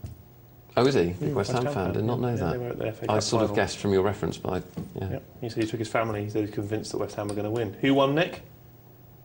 The pool. Steven Gerrard. Steven Gerrard. Okay, yes, so they're going to give less than that. Now, why would they give less than £50,000? What are they doing there effectively? Making a profit. Who would you compare them to? What institution would you are they analogous to in that They're the situation? house. They're the house. They're a casino, yeah? Your expectation in that situation, folks, is £50,000. Okay, another scenario. There is a 10,000 box, a 20,000 box, and a 30,000 box. Mm-hmm. Okay? 3 boxes. Mm. What's your expectation in that situation? Well, we've got £60,000 to play for. We've got 3 outcomes. So our expectation is 20,000. Okay, folks, do you see how this has worked out? Your expectation is based on the total available to you divided by the number of possible outcomes. That's your expectation. Now, here's the key. Someone's risk propensity or risk aversion is basically dictated by their ability to accept well, not the risk, I phrased that wrongly, but to what extent are they prepared to gamble on the one outcome against the average? Yeah, and it's like playing the lottery. To what extent in the lottery is the weight of the jackpot going to offset what you and I know, and actually most people that play the lottery know on a subconscious level, because they're not mathematicians, know to be a negative expectation proposition. In Deal or No Deal, it's to what extent is the weight of the probability going to outweigh the knowledge that they actually have a positive expectation by taking the boxes. Yeah? So probability that it's only a 50% chance of making £100,000, meaning the expectation there is 50% of it, meaning they're more likely to take the box. That's human nature in that situation. Is they're more likely to take the box even though it's a negative expectation outcome. Yeah? Because they're only going to stand a 50% chance of getting £100,000. If you said to a human being, even quite a simple human being, you get the chance to do this 1,000 times, do you want to take... Well, this is where it's very interesting, isn't it? £4.60, or do you want to take... And this is where it relates to poker. Pick 1,000 boxes at £5. This is where it relates to poker, because you can be... That's why I've introduced this into the conversation. You can be the best poker... I mean, you're taking the credit you for can be it. The, no, I'm not. That's why you can be introducing You can be the best poker player in the world. No, I didn't mean to say that. You can have the most poker knowledge in the world. But if you've got a limited bankroll and you enter a tournament that's a bit of a, you know, you're entering tournaments above your bankroll. Let's say you win a satellite and you're in a big tournament and you get down to the final table and you're in a hand in which you know the mathematical expectation. Applying that can be exceptionally difficult if it's a situation you're only ever going to be in once. And in a poker career, there's a decent chance you'll find yourself in that situation, especially nowadays with so many big tournaments and so many satellites into them. You know, you will get a lot of players on short bankroll in these massive tournaments having to make these huge decisions. I'm reading a book about this very subject at the moment. I'm going to have the answer in a week's time. And it comes back to another... But sorry, go on. Just another related topic, which is this question of luck in life and luck in poker. Well, I don't believe there is much, if any, luck in poker. But what there is when does your favourable statistical variance hit you? Or when does your luck hit you, if you like? Well, that's the extent to which there is luck. But let's bottom out this word luck. Equals variance, all right? So when Mark says there's a lot of luck in multi-table tournaments, what he means is there's a very high variance, and therefore over a given time span, your luck is going to be higher than in exactly the same given time span in cash games, right? So what you're then saying, Nick, is if you played in 1,000 $100 sit and goes, your luck will be subject to ceteris paribus, right? Everything's the same. If you play in 100 sit and goes ranging from $1 to $100, you've introduced another factor into the luck calculation, right? And therefore, actually, luck is exactly the same, it just becomes a longer time span again. So as Mark would phrase it, luck becomes more of a factor, but it's not that, it's just that you've increased the time span of the medium term by another, let's say, 10 times or 50 times or 100 times. But it's the question in your life is not when does your luck hit you. Actually, if you want to make more sense of that question in poker, the question is, will you live long enough for it all to even out? Correct. And I think the answer to that is no. I don't think, if you're going to play in a range of poker games ranging from 10 cent, 50 cent to $1,000 buy-ins, which actually a lot of players will play because they'll win satellites to get into $1,000 buy-ins, actually you cannot possibly live long enough for that to even itself out. That's what's interesting. I asked that question on New Year's Eve, actually. I said exactly that. I said, do you live long enough to hit the medium term in poker? And I actually think, given that factor, you don't. Do you live long enough to hit the medium term in life? No. That's the killer. No, but what you have to do is you have to accept that, yes, immediately put it outside your circle of influence and focus on what's inside it. And once you've done that, you never have to ask that question again.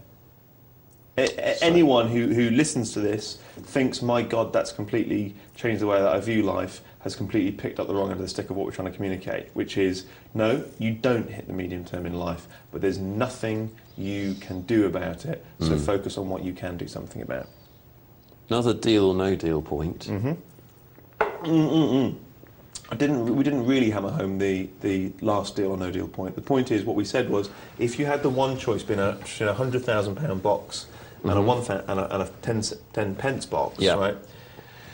The 50% chance of you making a sum of money that would change your life could quite easily lead a rational person to choose the £48,000 box, right? But let's say you had a situation now, let's say exactly the same exactly the same value of boxes. So a £100,000 box and a 10 pence box, and you're now going to pick that 1,000 times. You're a madman if you choose the £48,000 box. Let's scale it down. Let's say you've got let's say you've got a £100 box and a 1 pence box, which is what you often have in poker pots, right? And you've got a 50-50 chance, and you know it. You're an idiot if you take the £48 box. Don't see this very often. All 4 aces in 2 hands. That's enough of that. The interesting thing, of course, is... Tune in tomorrow, folks, for some good card-based action. You're on though, aren't you? Yeah. Who Wants to Be a Millionaire, of course, the dream, and I'm sure that was said in the pitch, when they pitched Who Wants to Be a Millionaire to the TV people, was we're going to have a plumber from... Not a plumber, they earn lots of money. A nurse from, They earn lots of money now. Yeah, thanks to the Labour government. We're going to have a poor person or an unemployed person from, a completely normal life, and we're going to make them a millionaire on TV. And who won the million? Judith Caspar, who was already a rich woman. Well, but is this your point? This is my point. Oh, sorry. That's exactly my point. Right. Because for her, of course she's never answered the question for £1 million, but it's degrees, isn't it? She's had many more opportunities to experience the kind of money she was dealing with, or closer to, than a normal person. Whereas you see people with a normal salary on that show, when it gets up above 16,000, they start to get petrified because they've never done that. If you put a millionaire on Deal or No Deal, he's much more likely to play the maths. If it's somebody that's got £10,000 of credit card debt and they're offered £15,000 in a situation where their expectation is £50,000, they're very likely to take the £15,000. Right, and this is absolutely crucial, because this is why people come out with this, and everyone who watches this show more than once a month knows I absolutely despise this statement, this COD statement, that people who win tournaments are prepared to gamble. Right? It's not that they're prepared to gamble, it's a function of two things, that statement. Number one, that in order to win tournaments, you sometimes have to make plays which have negative expectations in cash games, but positive expectations in tournaments for a whole host of reasons that we won't go into now. And number two, because they're prepared to take the 50% chance of 50,000 shot, because they're playing at stakes in the rest of their life, where that becomes one in a series of bets that equals the long term. Yeah? And therefore it looks like they're gambling, but in actual fact, as numerous people point out on the forums, we all know as poker players, or you should do if you've watched this show more than twice, that if you toss a coin and someone gives you 10 to 1 on heads, you're not gambling. You're basically earning money, because 50% of the time you're going to lose £1 and 50% of the time you're going to make £10. And if someone gives you that bet in poker, if you scale it up for £1 million, someone's going to give you £1 million if you hit heads. You've got to bet 10,000, but they're going to take 10,000 if it's tails. The point is, if the whole of your life is about placing bets in that stratosphere, you're not gambling. It just looks like you're gambling because you're taking a shot at something which looks like it's out of most people's range. The most fascinating essay I've seen on this, by the way, is in the Poker MBA by Greg Dinkin and Jeffrey Gitmer. And if anyone wants to understand why you need to play poker with money you can't afford to lose, the essay in that book is absolutely sensational. I've got another point about Deal or No Deal. I can't think of a way to relate it to poker. It's just interesting. Let's just go for it, because it's 4-7 versus 4-7, so nothing's happening there. Well done for justifying it. Well. In that it's counterintuitive, in that when you watch the show, if somebody has a lot of reds... I fancy a Krispy Kreme, do you? I'm all right, mate, you fire it well. Okay. If somebody's in a game situation where they have a lot of reds, they will be encouraged to continue based on the fact that they have a, quote, good board. Whereas if they're in a situation with a lot of blues, they'll be encouraged to take the offer because they have, quote, a bad board. when in actual fact, their expectation of the next round is that they will hit whatever they've got more of on the board. So if they've got more reds left, the expectation is Can that you they'll... explain reds and blues? Sorry. Reds are the high values and blue are the low values. So if you're in a situation where you've got a lot of high values on the board, the contestants and audience will encourage them to continue because there are big numbers up there. But the likelihood is that they will take out some of those big numbers, and so their expectation will reduce, so the subsequent offer they get will reduce, in fact. So it is counterintuitive in that way. That's just an interesting quirk of Deal or No Deal that I've noticed. Is there any kind of correlation between that and having a low stack once you're in the money in a tournament situation? In other words, is there any kind of situation in which you are more likely to go up in the money levels if you don't play than by playing and trying to hit the high numbers, because there's a greater chance that other people will knock themselves out if you're in the money but you're not so short-handed that people can see that situation graphically? Maybe. Yeah, there's a difference between being in the money when you're six-handed and everyone's looking at everyone and seeing how high they are, and if you're in the money when it's 20-handed and people are still taking shots themselves. So it's more likely that you will go up in value. Interesting. Don't know. Just wondering, really. And it's Jack 4 versus 7-3, so... Keep wondering. Do you keep wondering? I mean, no one's got knocked out yet. No. We've literally talked about most of the world except Iraq post-war. How could they not have had any plans? No plans. No plans required. They did have plans. Their plans were dismantle the army, dismantle the police, don't rebuild the country, allow looting. Those were their plans. Protect the oil. That was the 5-point plan. So to say they have no plans is unfair. They literally spent $100 billion on something without actually planning what would happen after it. The word spent, Caspar, invested. A lot of people say, why on earth would America spend $100 billion to invade a country when it only has $30 billion of oil on the ground? And I don't know about you, Nick, but my stock answer to that is that a group of individuals with share options worth $10 million... Spending someone else's money. ...would definitely spend $100 billion of someone else's money to increase those into share options worth $30 million. Again, a profitable expectation. It is a profitable expectation. I don't know whether that argument makes any sense to you or whether I'm spitballing in a way, but I think I'm spitballing with other people's money. Is that something you heard once in a bar? No, it's something that I say in every bar that I ever go into. Shortly before you're thrown out. Well, you were of that veterans bar in Philadelphia. Let's put it this way, the CIA will now be monitoring this programme, so let's not joke about it. Bless them. Anthony says, hi Nick, and the short single table tournament legend, STT legend. I've messed that up really, haven't I? It's my own moniker that I've messed up. Mark calls me the legend from time to time, which I quite like. Mark does? Yeah. Can you offer some advice? Just blew out of the P&L MTT, and I think there's something wrong with my strategy. Lasted for 90 minutes in total, saw one decent hand, brackets ace-8, which got folded around to me on the big blind. That is depressing when that happens, isn't it? It's not good. And existed by nicking blinds with rags, but avoided any showdowns. Well, that's the way that Phil Helmuth is going to play from now on, so... I was mindful of JB's Grand National analogy, and didn't want to put my tournament life on the line, but inevitably with the hands I was dealt I had nothing to play with and just treaded water for the whole tournament. What's his Grand National analogy? No idea. Eventually I was whittled down to 10 big blinds, roughly, and looked for an opportunity to go all in and nick the blinds. When I did with King 3, a big stack called with Queen 9 and hit us straight on the river. So he went in with King 3, big stack called with Queen 9, hit straight on the river. I think my fold equity was just enough to push off the big stack. End of tournament and me very naffed off. The big consolation is that I'll be able to enjoy the Nick and Cas comedy show now. Not much comedy, is it really? Well, we've got one. No, just not in the last 20 minutes. We've had some. There'll be more coming. American politics, really. It's a lovely Krispy Kreme donut, though. I don't know if that's consolation to anyone. You. I just think that there's something wrong with JB's strategy. Does it apply just... big words. Does it apply just to single table tournaments or also to MTTs? Because it's working very well for me. And yet he thinks there's something wrong with it.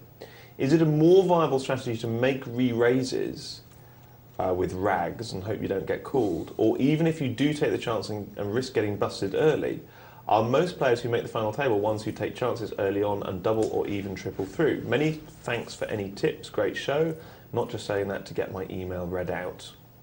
Well, we've already demonstrated you don't have to do that. I mean, Zitty got on by saying that, you know, a man from the past was better than us. I think one of the things that people don't grasp immediately is that sometimes you are going to blow out of tournaments. Of course. But I think generally people get massively phased when they blow out of a tournament. Right. Or if you blow out of 2 or 3 tournaments in a row.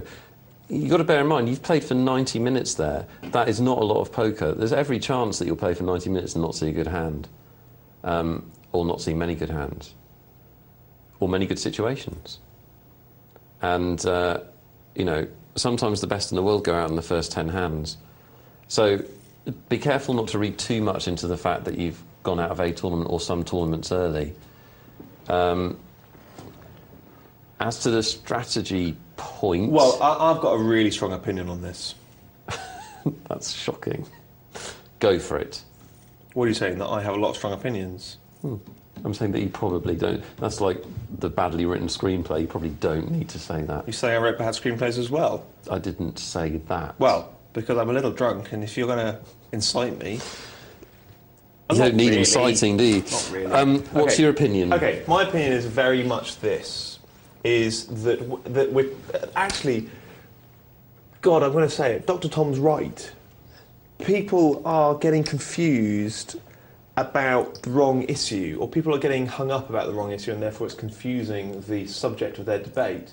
People are getting hung up about whether you should play loose or tight in the early stages of a tournament, and that's not what you should be getting hung up about. What you should be getting hung up about is whether you play loose or tight with a small or big stack in relation to the blinds. And the answer is you should play loose with a big stack in relation to the blinds when you are a player in a situation that can extract high implied odds. That's what I'm saying when I play loose for the first 1 or 2 stages for a single table tournament, is that I'm getting 100 to 1 times the big blind, right? You know, I'm playing a site where it starts at 5 and 10 and I get 1,000 in chips, right? So I'm getting 100 to 1 times the big blind, and I'm playing against players who are bad. And if those two things are not fulfilled, if I'm only getting 25 to 1 on my big blind, or I'm not playing against, like, let's say I lose a big pot early on and I'm only getting 25 to 1 on my big blind, and I'm playing against bad players, then it is incorrect to play loose early on. And that's whether it's a multi-table or a single table tournament, because that's the stage in a tournament in these, any buy-in less than $1,000, where you get a deep stack scenario, right? So it doesn't, the point that's early on in a tournament is completely irrelevant to the issue. The issue is, what's your playing style? Do you get implied odds, which is something I want to talk about before the end of tonight's show, and can you extract them? Yeah? So I would say that is what you need to do. But if you're in, you know, one of a number of tournaments or tournament situations where you're not getting a high, a big stack in relation to the big blinds, then you should be playing tight and aggressive and extracting situations where you either have a large edge because of your cards, as we said earlier on, or because of the psychology of the situation, as we said earlier on, and making big chip stack moves with those high edge situations. But how do I play a pair of 8s? I'm telling you, move all in. I think the other factor early in tournaments is what is your table lineup and how are they playing? That absolutely, definitely. Which is. But almost, that's my point there is. It's not. What the key thing you're asking about how they're playing early stages of a tournament when you could get implied odds is, will they pay you off? Yeah, I'm not. It's not a different point to yours. All right, it's I'm an getting a bit additional antsy now. consideration. No, you are getting antsy. antsy. Yeah, Settle down. Back in your box. Okay. It's another factor to consider, and for us to prescribe to you how to play at the beginning of a tournament would be insane, because we could prescribe a way to play, and then you could sit down and you might be facing a table with 9 rocks who never play, or alternatively 3 maniacs, or alternatively, you know, anything in between. So you need to have an awareness of all these factors, of everything Caspar's talking about, and then understand how to apply it to your best advantage against the people you're playing. Caspar is able to play in a certain way because... Do you remember Play Away with Brian Cant? Yeah. Keep going. Yeah, just remembering that. Do you not like it? When we're very little. He did bad things, didn't he, Brian Cant? Did he? No, don't say that. Don't say that. That's not true. Is that not true? No, no, no. Did he had some problem which took him off the air? Stop it! Stop saying that. You don't know it's true. You could be slandering someone. I'm not slandering anyone. I'm just saying, didn't he have? I got Fred Harris's autograph. They had. I didn't. I loved. And I met I loved Hamble. Play Away, but I hated Pam Ayres. She never did Play Away. She did. No, she didn't. Quid. All right. Pam Ayres was on Play Away sometimes. Done. Does anyone know, by the way, Poker at Poker Night Live, if Pam Ayres was on Play Away, because I stand to win a quid? She's doing the duckbill platypus one. So my point is, the early stages of a tournament, you need to... Caspar is able to implement the strategy he just outlined to you because of, as he said, because he knows the players are bad and will pay him off.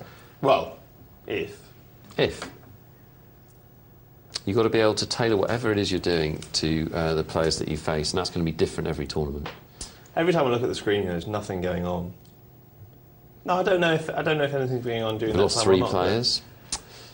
I did say, folks, look, different P&Ls will give you different things. Hopefully tonight's giving you what you want. If not, there's always something on other channels.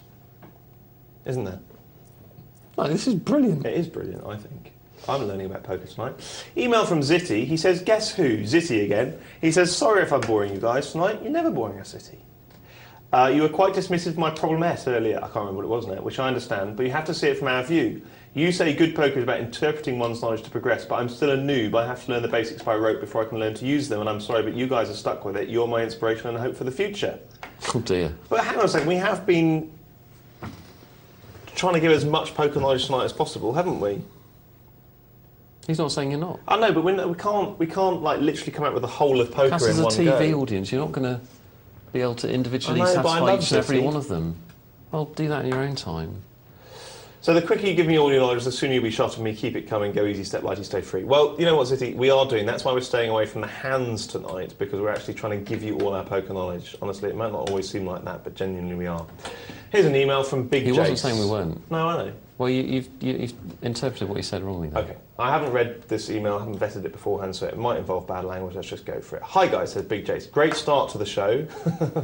Excellent to see the fantastic twosome back on our screens, and no, I'm not talking about Jordan's new home video. Hey. In fact, the new show is shaping up to be so good that I may not even switch channels to watch Falling Down. You'd call us awful film. Falling Down is Bad. bobbins, It's isn't bad, it? yeah. It's the most over. Do you remember when it came out? It was like Bill Hicks talks about Basic Instinct. Yeah. No. Yeah. Piece of shit. It's You can't terrible. say that. It's terrible. I can. I just have. Well, Cass, I had a question following on Fine. from your insights about what the best hands are to raise all in with when short stacked, depending on whether you're expecting a call, etc. I didn't say about what the best hands are, did I? That's precisely what I didn't say. oh no, we were just talking about whether you wanted a big card or... Oh, okay, That, that one, yeah. I think that's what you're talking about. If you're sitting in the big blind and a short stack has gone all in, with nobody else entering the pot, what hands do you consider calling with? Obviously, factors come into play such as size of your stack and the type of player who's gone all in, but could you offer any guidelines here? How loose should our calls be in this situation? Well...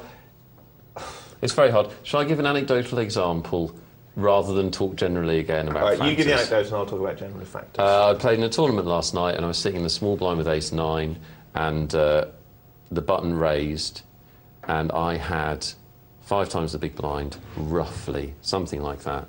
And I called, and I think it was a pre-automatic call, and the reason I called was, if you look at the basket of hands he's likely to raise from the button with, it's very, very likely, I would say, maybe an 80-85% chance on my behalf that I've got the best hand. If I don't have the best hand, there's dead money from the big blind, assuming he doesn't play, which he was giving body language indications he wasn't going to. So I thought that was an excellent opportunity for me. So the factors I've considered there are, how many chips have I got left? If I pass, what situations does that leave me in the tournament? 5 times the big blind, not great, so I'm looking for opportunity. What are the likelihoods of me having the best hand based on what I know in terms of the player's position and what he's trying to do and his play before? So I'm bringing into play the factors that we're talking about into making a specific decision. That's what you have to do, Big Jace, rather than think about, is Queen Jack a big enough hand? That's all we're trying to say to you. Right, I'm going to say 2 words now. Opportunity cost. I'm going to introduce those into our calculations after the break. But before we do that, we've got one final exciting conversation with our comrades in Canada. Transatlantically.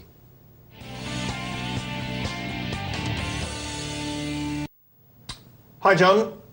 Hi. How are you, mate? I'm doing awesome.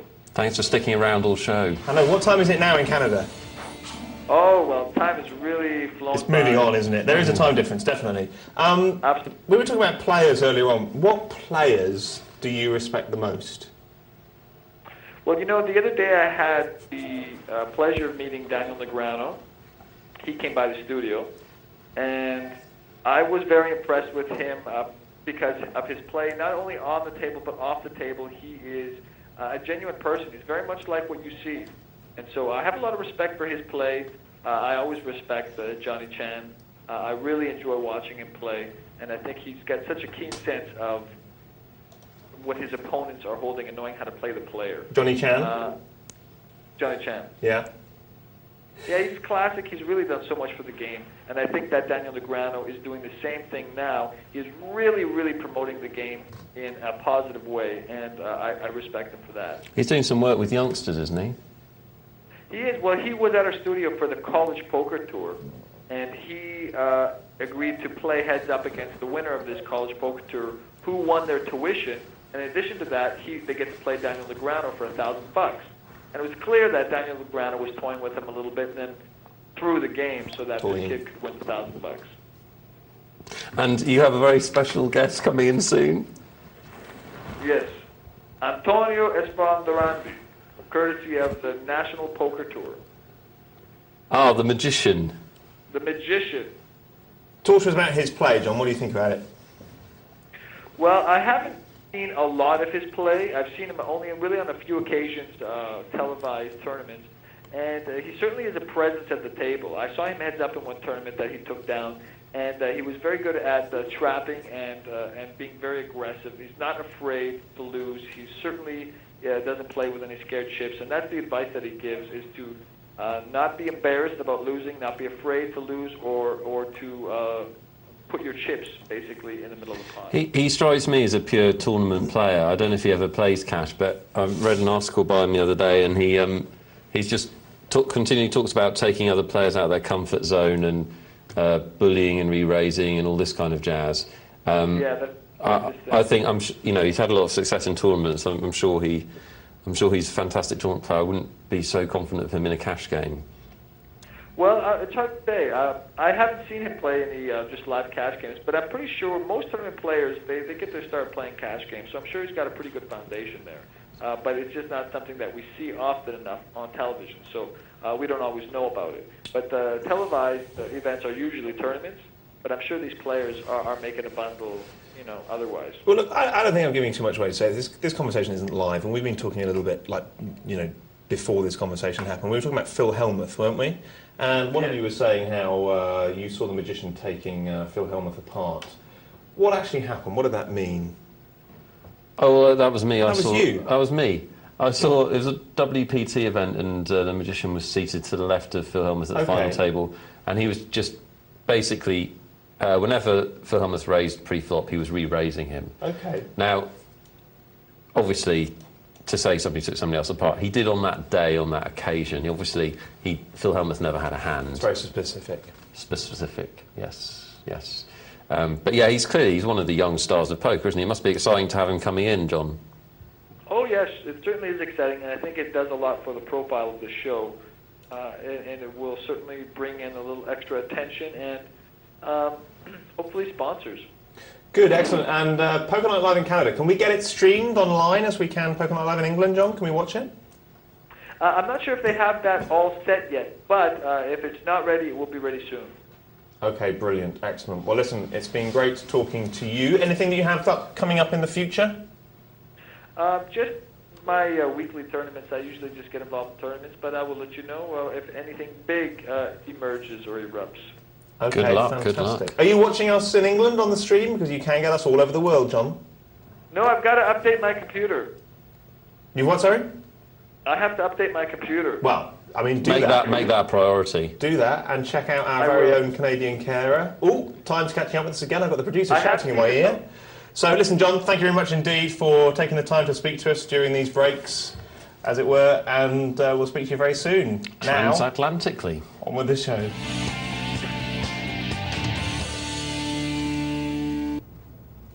I'm going to give you, folks, a theory which is half-baked. It's half-baked because I haven't thought it through yet.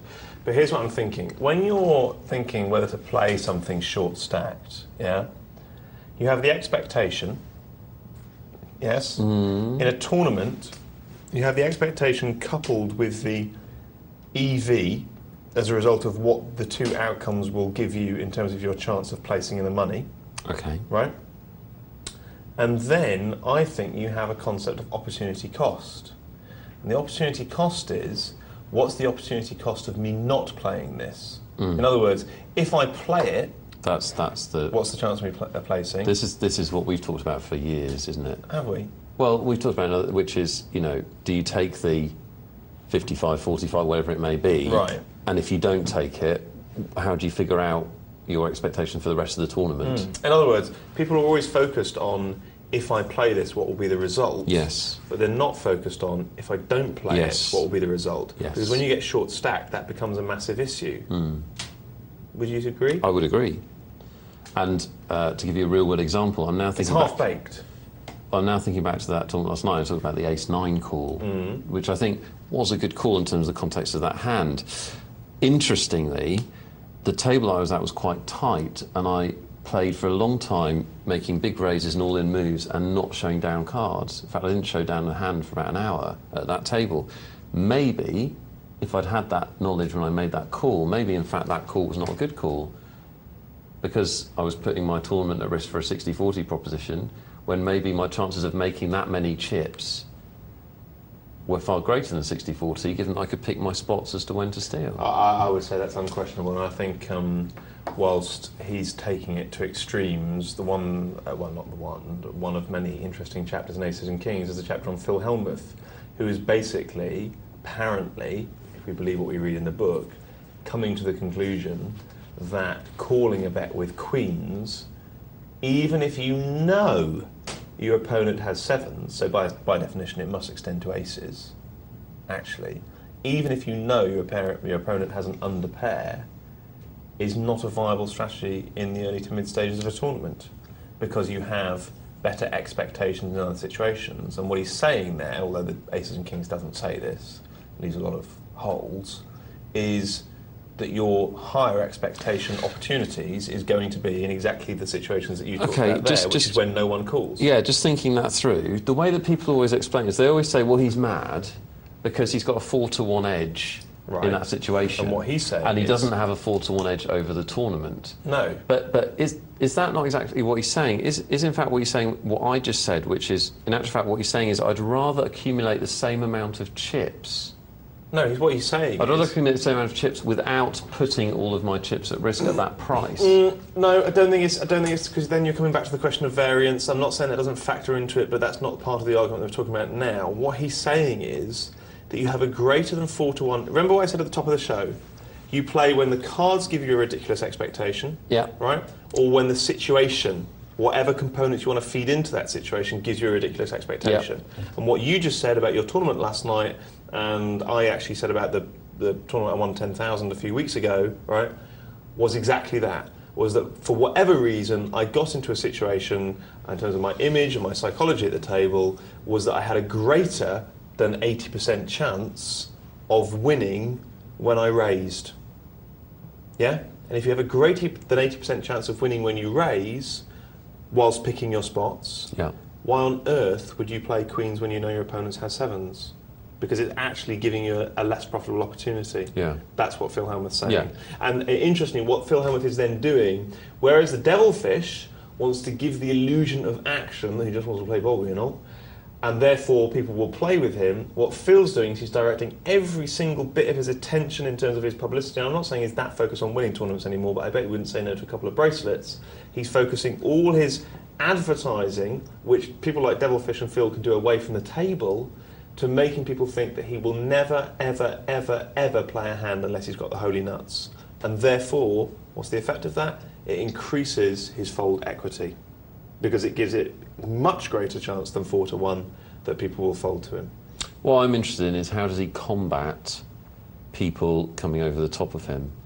Well, which I don't think he's talked about. You talked about that in the conversation with John, didn't you? Yeah, but that was literally 3 hands because they were playing big blinds and he didn't have a hand to call with. I'm interested in earlier on, if people know that he's not prepared to play unless he has the nuts, how does he stop people re-raising him in deep stack tournaments? I was talking to a top pro about this precise situation. I mean with reference to Phil Hellmuth in this situation, and they were saying that his game is screwed for precisely that reason, is that he's just suddenly made himself completely vulnerable to re-raises, and he sits there constantly fearing aces. Or he could be constantly fearing a pair of 7s. Do you know what I mean? Or 6s or 5s or what have you. But whatever the situation is, he fears it. Let's get back to the end of the shootout for what it's worth. Can we? Nah. Carry on talking. The heads up, Nick. Heads up for a chance to come to the Poker Zone studios and see the mayhem behind the magic, as I like to call it.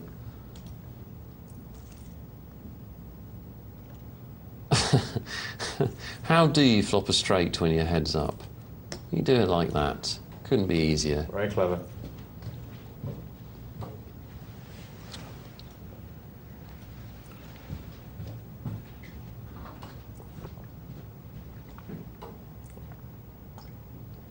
How are we doing on the emails there, Barry?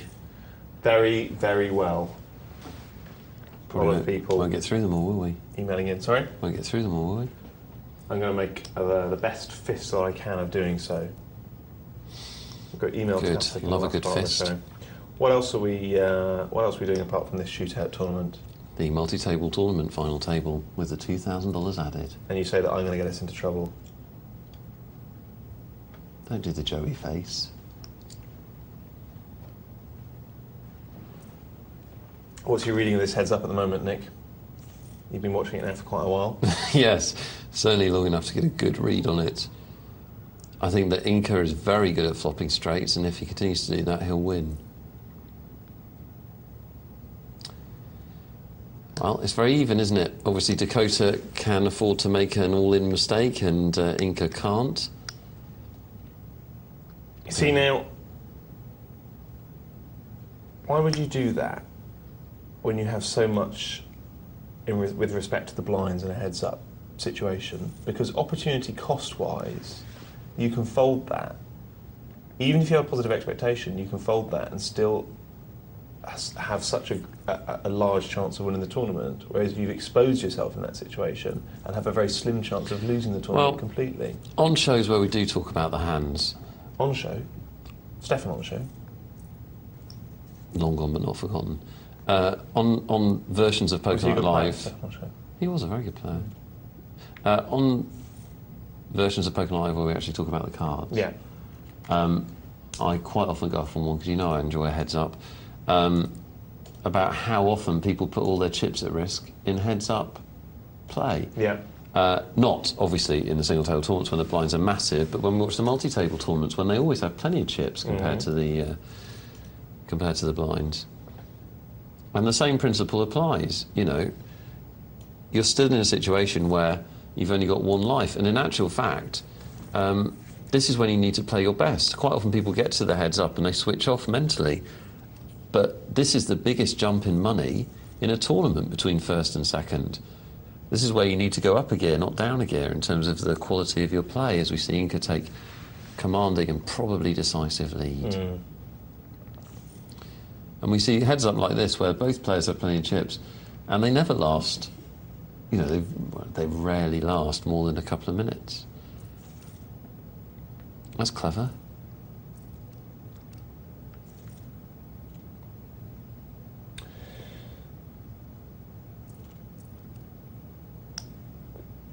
I just think when you're in that situation, you may feel that you have a positive expectation, but the opportunity cost of you folding is very, very small. If you're still going to end up with 40% of the chips, I think it's pride that makes people move all in that situation. You're not going to win the tournament in that situation because it's river principle and it's it is, yeah, in its quintessence form, which is you're only going to get called if you're going to lose the tournament. Yeah, correct. The important thing in that situation, folks, is to absolutely exercise that self-control and pull back.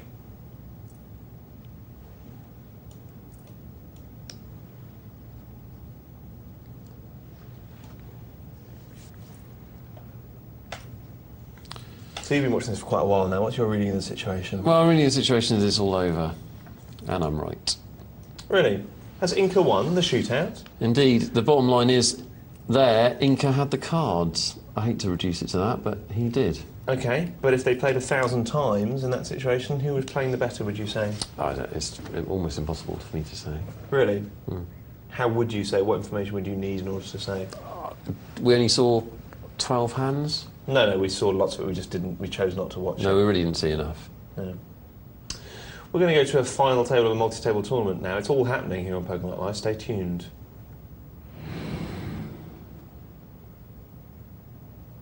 Get your email read out in a minute. Four-handed in the best tournament in the history of poker, as far as I can see. Yeah, what you really should be doing in this tournament is just buying in under multiple aliases, shouldn't you? Now, I know that's illegal and you shouldn't be doing that literally, but I mean, theoretically... Not illegal, unethical and not allowed. Not breaking any laws. That's true. That's an interesting point. Mm. But theoretically, you want as much of a piece of this tournament as possible, don't you? Yes. Yep. Email from Trevor. He says, "Dear lads, watch your show a lot and play poker day in, day out. So often I no longer go out to work as I make more money playing online. Fantastic. Anyway, I make a fortune most Friday, Saturday nights from drunkards online. My problem is when I go out drinking, I come home and also think I'm unbeatable and end up losing a large sum of money before sobering up and going to bed. Not all of it, thankfully. Does this ever happen to yourselves?" I don't know about you. I don't drink these days. What about you? Can't afford it. No. Great show, by the way. Keep up the good work, as the more fellows you convince that they're fantastic at this dear old game, the more suckers at my table. Tar. Have you told the Newcastle tournament story too many times on Poker Night Live? No? What, I don't know the Newcastle tournament story. Oh, yeah, that one. Yeah, go on. Have you told it? No, well, I have done, but a long time ago. Go on. Well, we don't drink and play poker, do we? Unless we're like maybe in a home game or maybe if we're out having fun. And we entered a smallish tournament in Newcastle.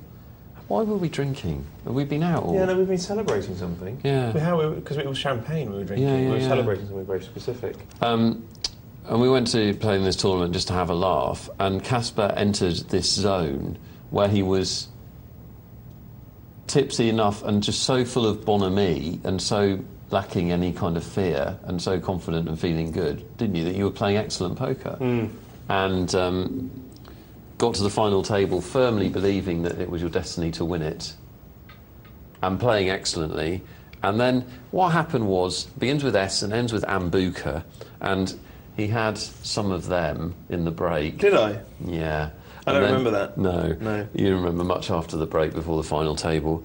And I think you were like third chip stack or something. No. At the final table, I was the biggest chip stack by a long How way. can you possibly say that with any authority? Definitely, absolutely categorically. You didn't even Promise know you at the final table when the final table started. No, that's what happened. I got into a big argument with the dealer because I felt that he was charging me more for the big blind than anyone else. Let's just rewind and unpack that.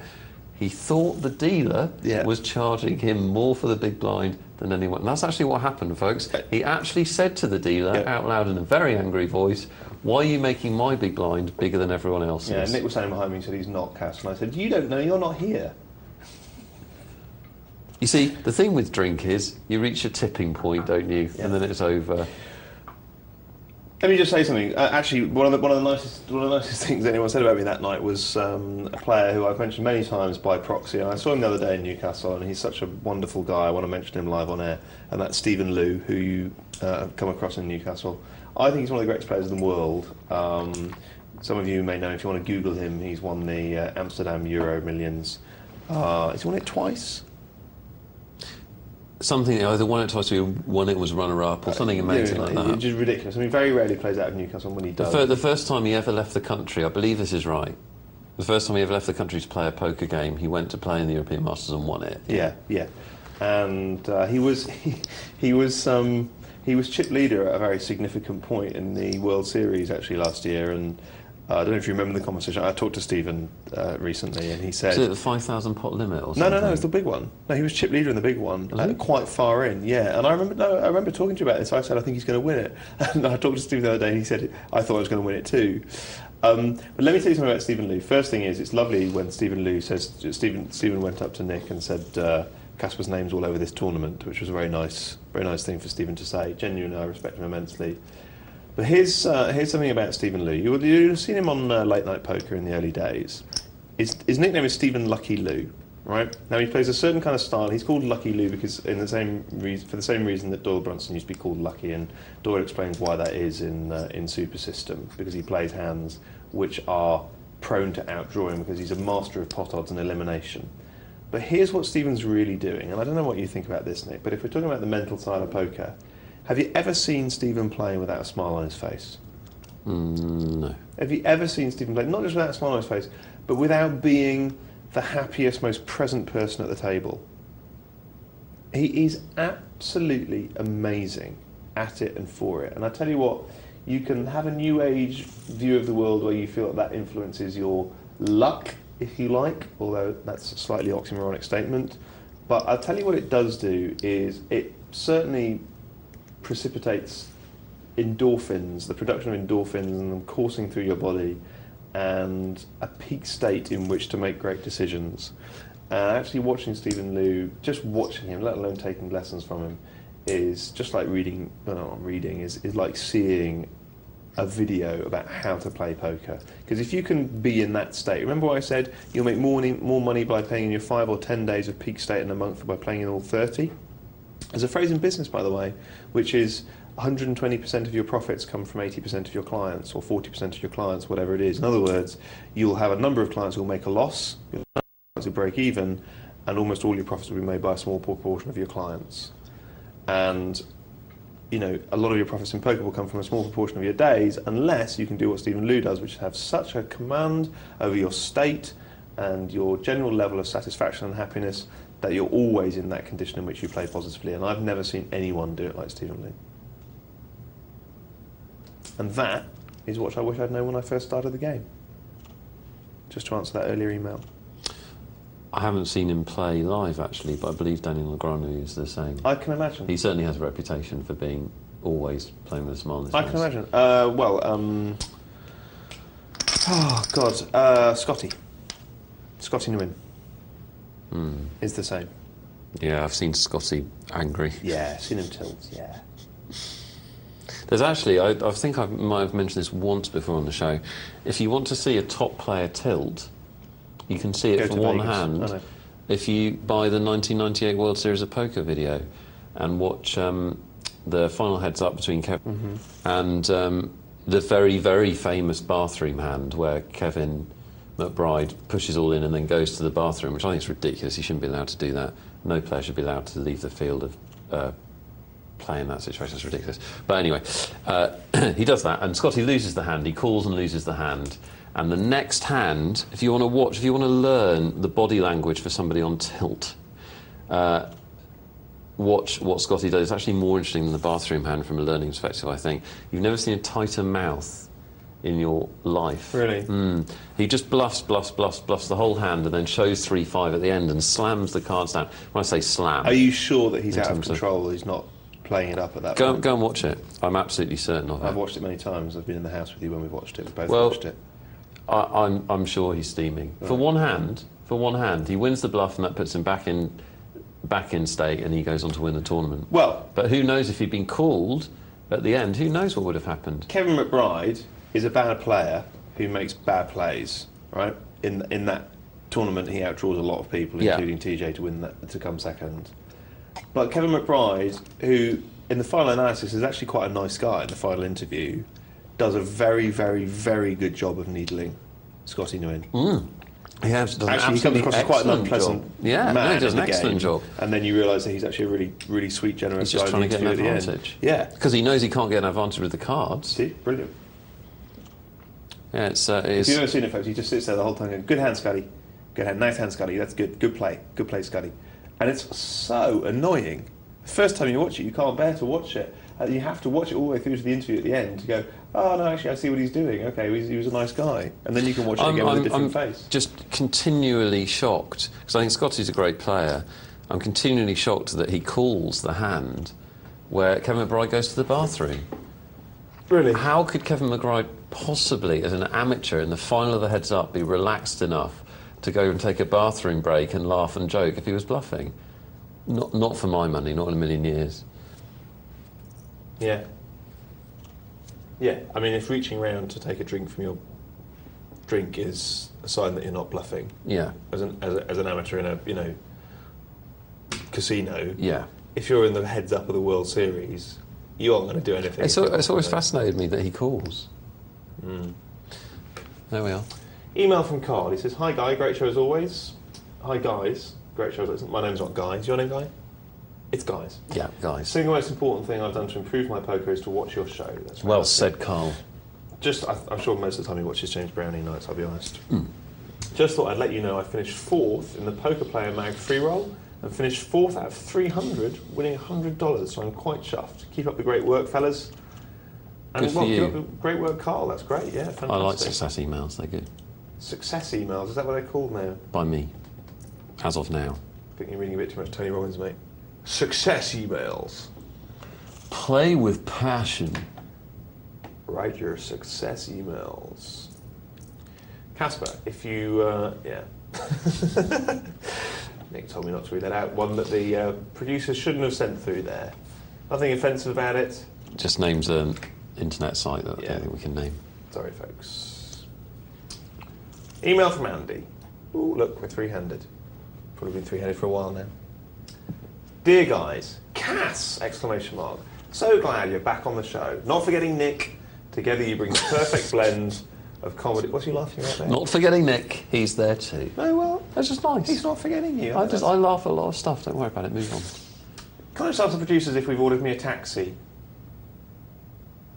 Yeah, it's done. Together you bring the perfect blend of comedy and poker in a profit-maximising style. And if that's not a compliment, I don't know what is. That's really kind of you, Andy. Thank you very much indeed, mate. As I said earlier on, those who want some chat on the poker on the tables, and I know who you are, I read you in the forums. Sorry about not giving you that tonight, but we've got a lot pent up inside us that we want to get out, haven't we? Yeah, I'm going to talk about the inland revenue in a minute. So I think in a way you've got about 10 hours worth of Poker Night Live in your usual 5-hour show, just with all the commentary on the hands bit missed out. Yes. Recently I went through a negative variance, as we all do. My bankroll was too small an amount, so I was able to comfortably sustain this. After hearing James's comments on bankroll, I moved down to $1 tourneys, and I'm now up to $2 tourneys, making a very good profit as I came from $10 and $20 tourneys.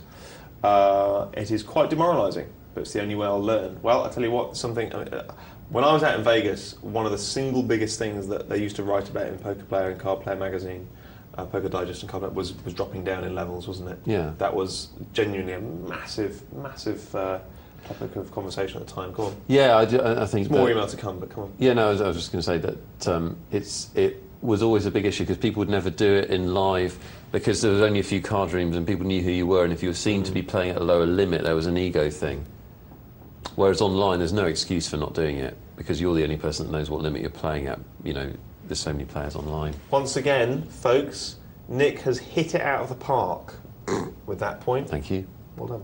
Thanks. My comment is about profits. One way of maximising them is spotting bad players. That's what I was saying earlier on. Absolutely. When I see someone bet the minimum in a large pot, I read them as a bad player. When I see a horrendous overbet, I read them as a bad player because I don't think they thought about what the bet will achieve. Also, because I'm playing small stakes, I consider it unlikely for that to be a move, whether using reverse psychology, etc. Another way of maximising profits, this is a great email, is that I tried pot limit and love it.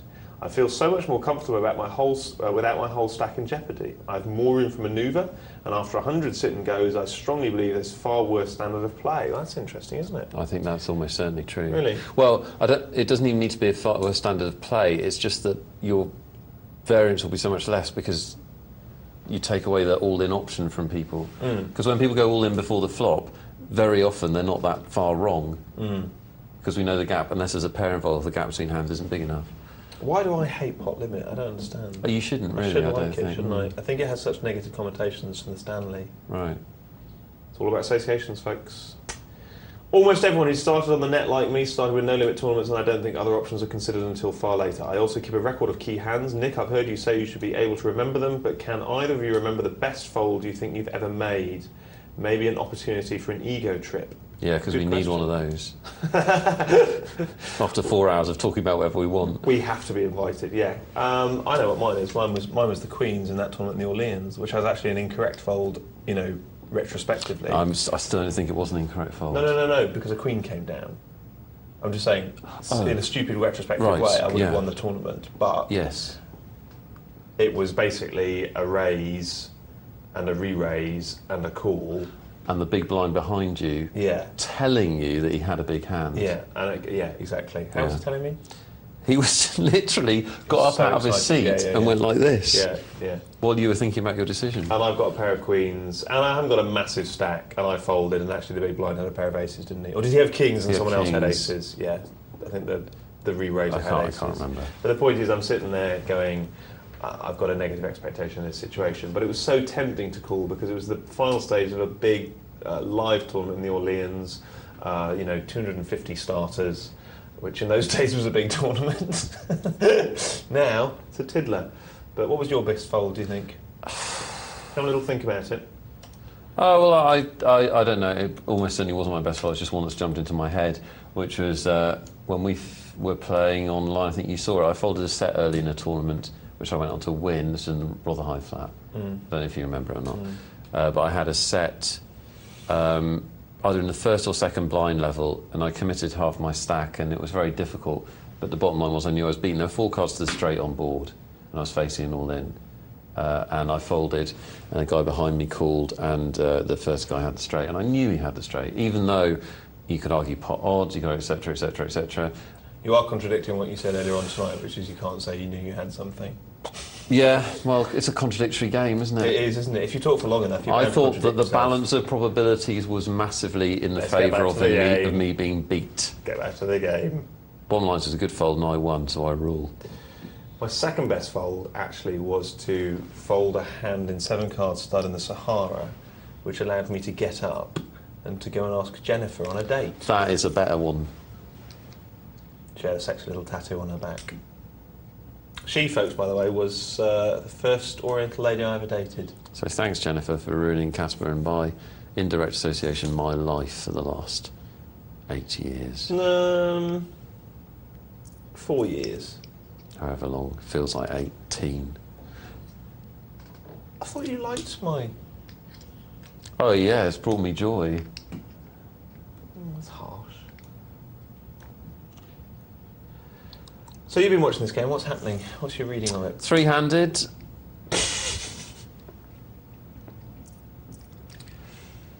I want to know about this podcast. Right. Okay, well, mate, I'm in the anchor chair tonight, so we'll I do know, things I'm at my just speed. chomping at the bit. No, that's all right, that's okay.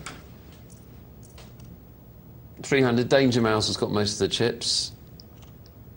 Danger Mouse is a brilliant cartoon. Very funny. Remember Terry Scott, Yes. Penfold. David Jason, of course. Terry and June, that Sunlander collapsed every time. You think they'd have got a new one? Or stop using it. Take your chair out of the kitchen. I used to think Terry and June was ironic.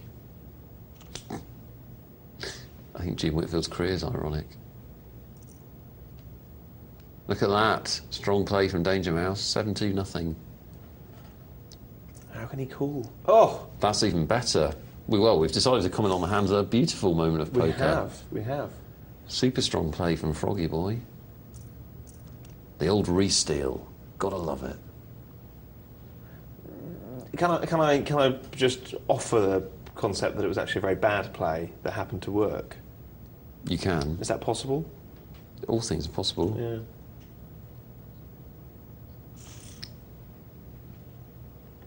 I mean, if someone raises from the small blind like that, We don't know because we haven't watched this for long enough. But yeah, and he has been playing with Danger Mouse for a long time. Right. We've watched one hand. Okay, so you've got to know that. So Danger, I would say that for Froggy Boy to do that, if Froggy Boy's not an idiot, Danger Mouse has got to be a good player, and he's got to know that. So when I look at that as a third party, I say to myself, there is now a very, very good chance that Danger Mouse is a good player.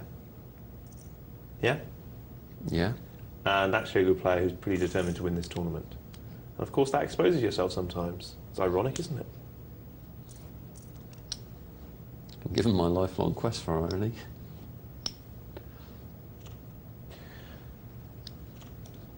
Double Top has emailed us with an interesting piece of information about a podcast concerning Chris Jesus Ferguson turning $1 into $20,000 over a 3 to 4 month period. Nick likes the idea of it being a podcast. I like the idea of it being Chris Jesus Ferguson. I've got a real problem in life. I need new things on my thing that isn't an iPod, but if I say iPod, everyone knows what I mean. Okay. I need some new stuff to listen to. And podcasts are one of those new things you can have. I just need Danger Mouse is raised again from the small stuff. blind. Froggy Boy is going to go all in with his ace jack, or... And so now, Danger Mouse from here on in, will he make an adjustment? That's my point. I mean, you've made it your point again. Hijacking my points again. Well, when did you make that point? In your head? It's implicit, isn't it? And if it wasn't implicit, I was going to go on to make it more explicit. You're on TV, mate, not on Psychics Monthly. People need to hear it out loud. There's no such thing as Psychics Monthly. That nonsense. Froggy Boy there with the ace jack, the same ace jack. All in here from Mad Nev, unless I miss my guess. Yeah. Danger Mouse happily folds. Should Froggy be heads Boy up. Doesn't think twice. It is. The Froggy Boy has a 2-to-1 chip lead, as we consider Chris Jesus Ferguson parlaying $1 into $20,000 in a 3 to 4 month period. Double Top says, I opened an account and only played free rolls. I got placed and won the great prize of $2.50 and now have turned that into $75 over the same period. I was hoping for a similar outcome of $20,000, but just a little short of that figure. Do either of you think that you could turn the small amount of money into a large amount? Jesus was trying to show that with good money management you can play and never put your bankroll in danger of losing it all, or 50% like the earlier emailer. He was playing 1 to 2 cent money games until he had enough bankroll to play $25, $50. Cheers. P.S. Harrington Volume 3 is out very soon, which is very exciting. Okay, so when we're talking about the early emailer losing 50%, you have to understand he might have lost 50% of a much smaller bankroll, so that needn't mean that he was playing badly. It could have just meant that his bankroll was very, very small, and as I pointed out, it needn't have meant that his bankroll was small. It just meant that the actual money he bought into the site for was small. He could have had a bankroll is whatever you're prepared and able to spend on the game of poker. It's not necessarily what you've bought in for. So it wouldn't necessarily mean that he'd been playing badly or playing bad money management or anything like that. Money management's such a dangerous loaded term, isn't it, in poker, Yeah, Nick? it is, because money management in the negative expectation games of... ooh, what's happening? It's all over. Froggy Boy taking it all down. And... well, he was Danger Mouse's daddy a little bit, wasn't he? well, it was very interesting, very interesting Basically, tournament from that point of view. single-handedly took Danger Mouse down. Yeah. So anyway, money management. The point is, money management is used as a very loaded term in the games such as roulette and blackjack, because people talk about stop-loss limits and win-loss limits, and by people I mean people like Johnny Patrick, and not just Johnny Patrick. I mean, it would be great if he was a minority of one, but he really, really isn't. I mean, there's all sorts of people advocating that you can win money at roulette by quitting when you make 200 and losing when you lose 100.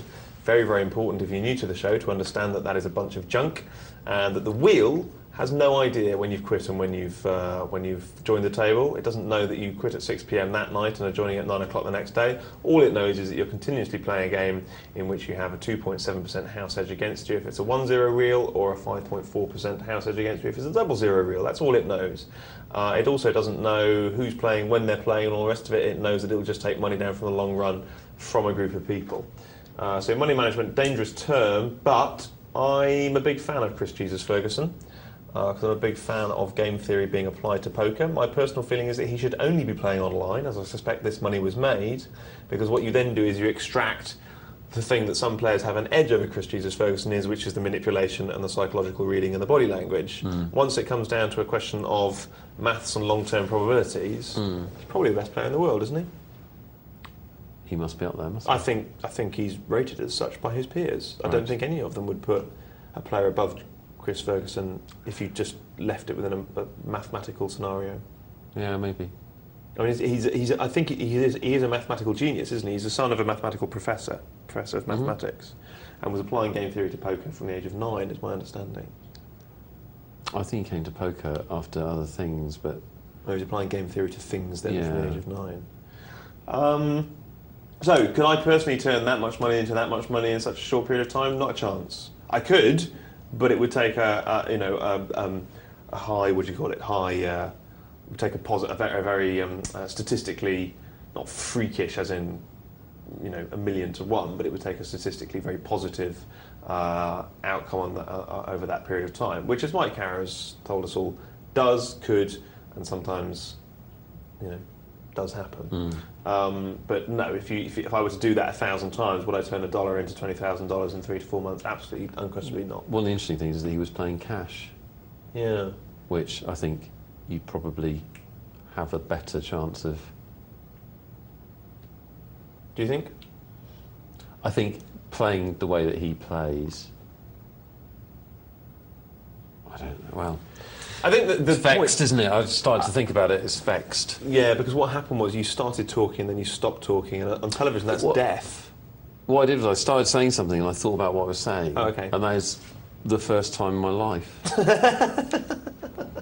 So something new for PNL. What Chris Jesus Ferguson is definitely saying is that you start off with $1 and you play 1-2 cents. Now, could you lose all of that dollar? What have you got? You've got 50 times your big blind. You could, couldn't you? Any player in the world could. Yeah, okay, you could. Because anybody can go in with a situation where the other guy's got an 8% chance and here's his 8%. Do you think Chris Jesus Ferguson was sitting there going, $1, $2, $1, oh, I've lost it, I'll just buy it again. No one will know I started a second time. Of course. Of course he could. In fact, it could be Chris Jesus Ferguson's particular aim to quadruple through, and the first time he quadruples through, he's away, sort of thing. But I would say, so you've got 50 times the big blind starting off there. The whole point about money management is that he's going to grind it out. What we know about those small games is that if you play well, it would take some adaptation for a guy of Chris's stature in terms of the games that he plays to adapt. But once he has, and he'd be a very bright guy, I'm sure he could do it in a couple of hours, you have a very high overlay in those low-limit games. People are making ridiculous sums of money given the level of blinds that they play at, even taking into account people's dishonesty when they compile their poker playing records. So you could quite easily and quickly get into the $100, $200 stage. Getting from the $200 stage up, it would become increasingly difficult as you went up. But getting from the $200 stage up to the $1,000 stage would be difficult. Getting from the $1,000 stage up to the $5,000 stage would be more difficult still, I think. What do you think? Yeah, I think that's true. I would like to listen to the podcast because I'm sure I'm sure anyone that listens to it would learn stuff from it. Yeah, definitely. And we'll seek it out. Good. Okay. Shall we watch a bit more poker? I say more. Like. Shall we watch some poker? If you like. Cash game.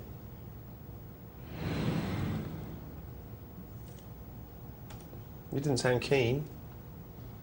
I'm enjoying the emails and the chat, to be honest. Making Jam says, hello again, the A-team. Can't. I can do that. Yeah, no more notes.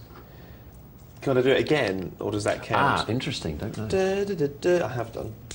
Nick, gambled. You're looking lovely tonight, he says. Thanks, Making Jam. I think this is all getting a bit intimate, isn't it? Well, that's nice, isn't it? It's nice. Anyone saying that lovely's nice, even if they're saying it as a joke. That's true.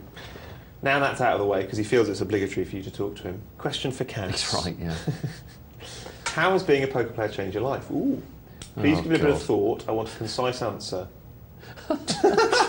You've come to exactly the wrong man. Mainly because I found it's changed my approach to a lot of life situations. But I tell you, I'm going to give that a bit of thought as Nick commentates on the game.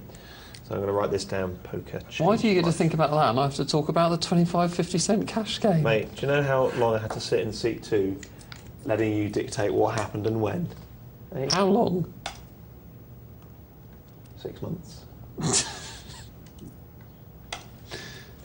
What's happening in your little game on the telly?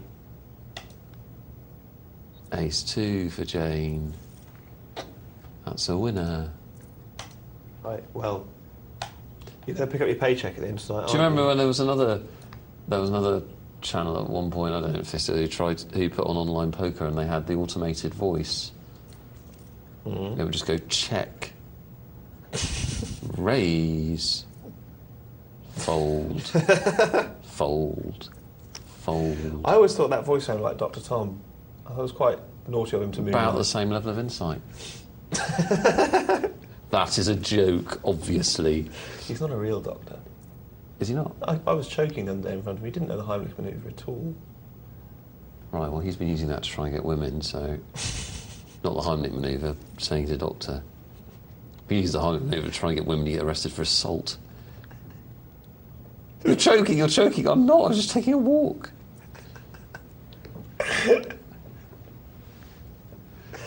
Jane wins the pot.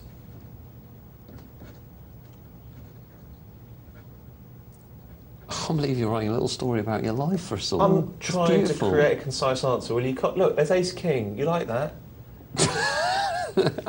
As the hands go, yeah, it's all right. It's all right.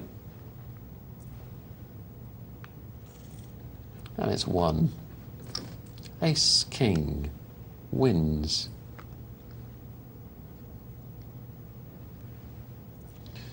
We're short-handed here in this cash game. For what I'm trying to do it. 5 players. 5 players. Now, being short-handed means you can play more hands than usual. Although playing King 2 in first position is probably extending that a bit too far. Jane's having a laugh, isn't she, for God's sake? We're actually going to win the hand as well, on top of everything.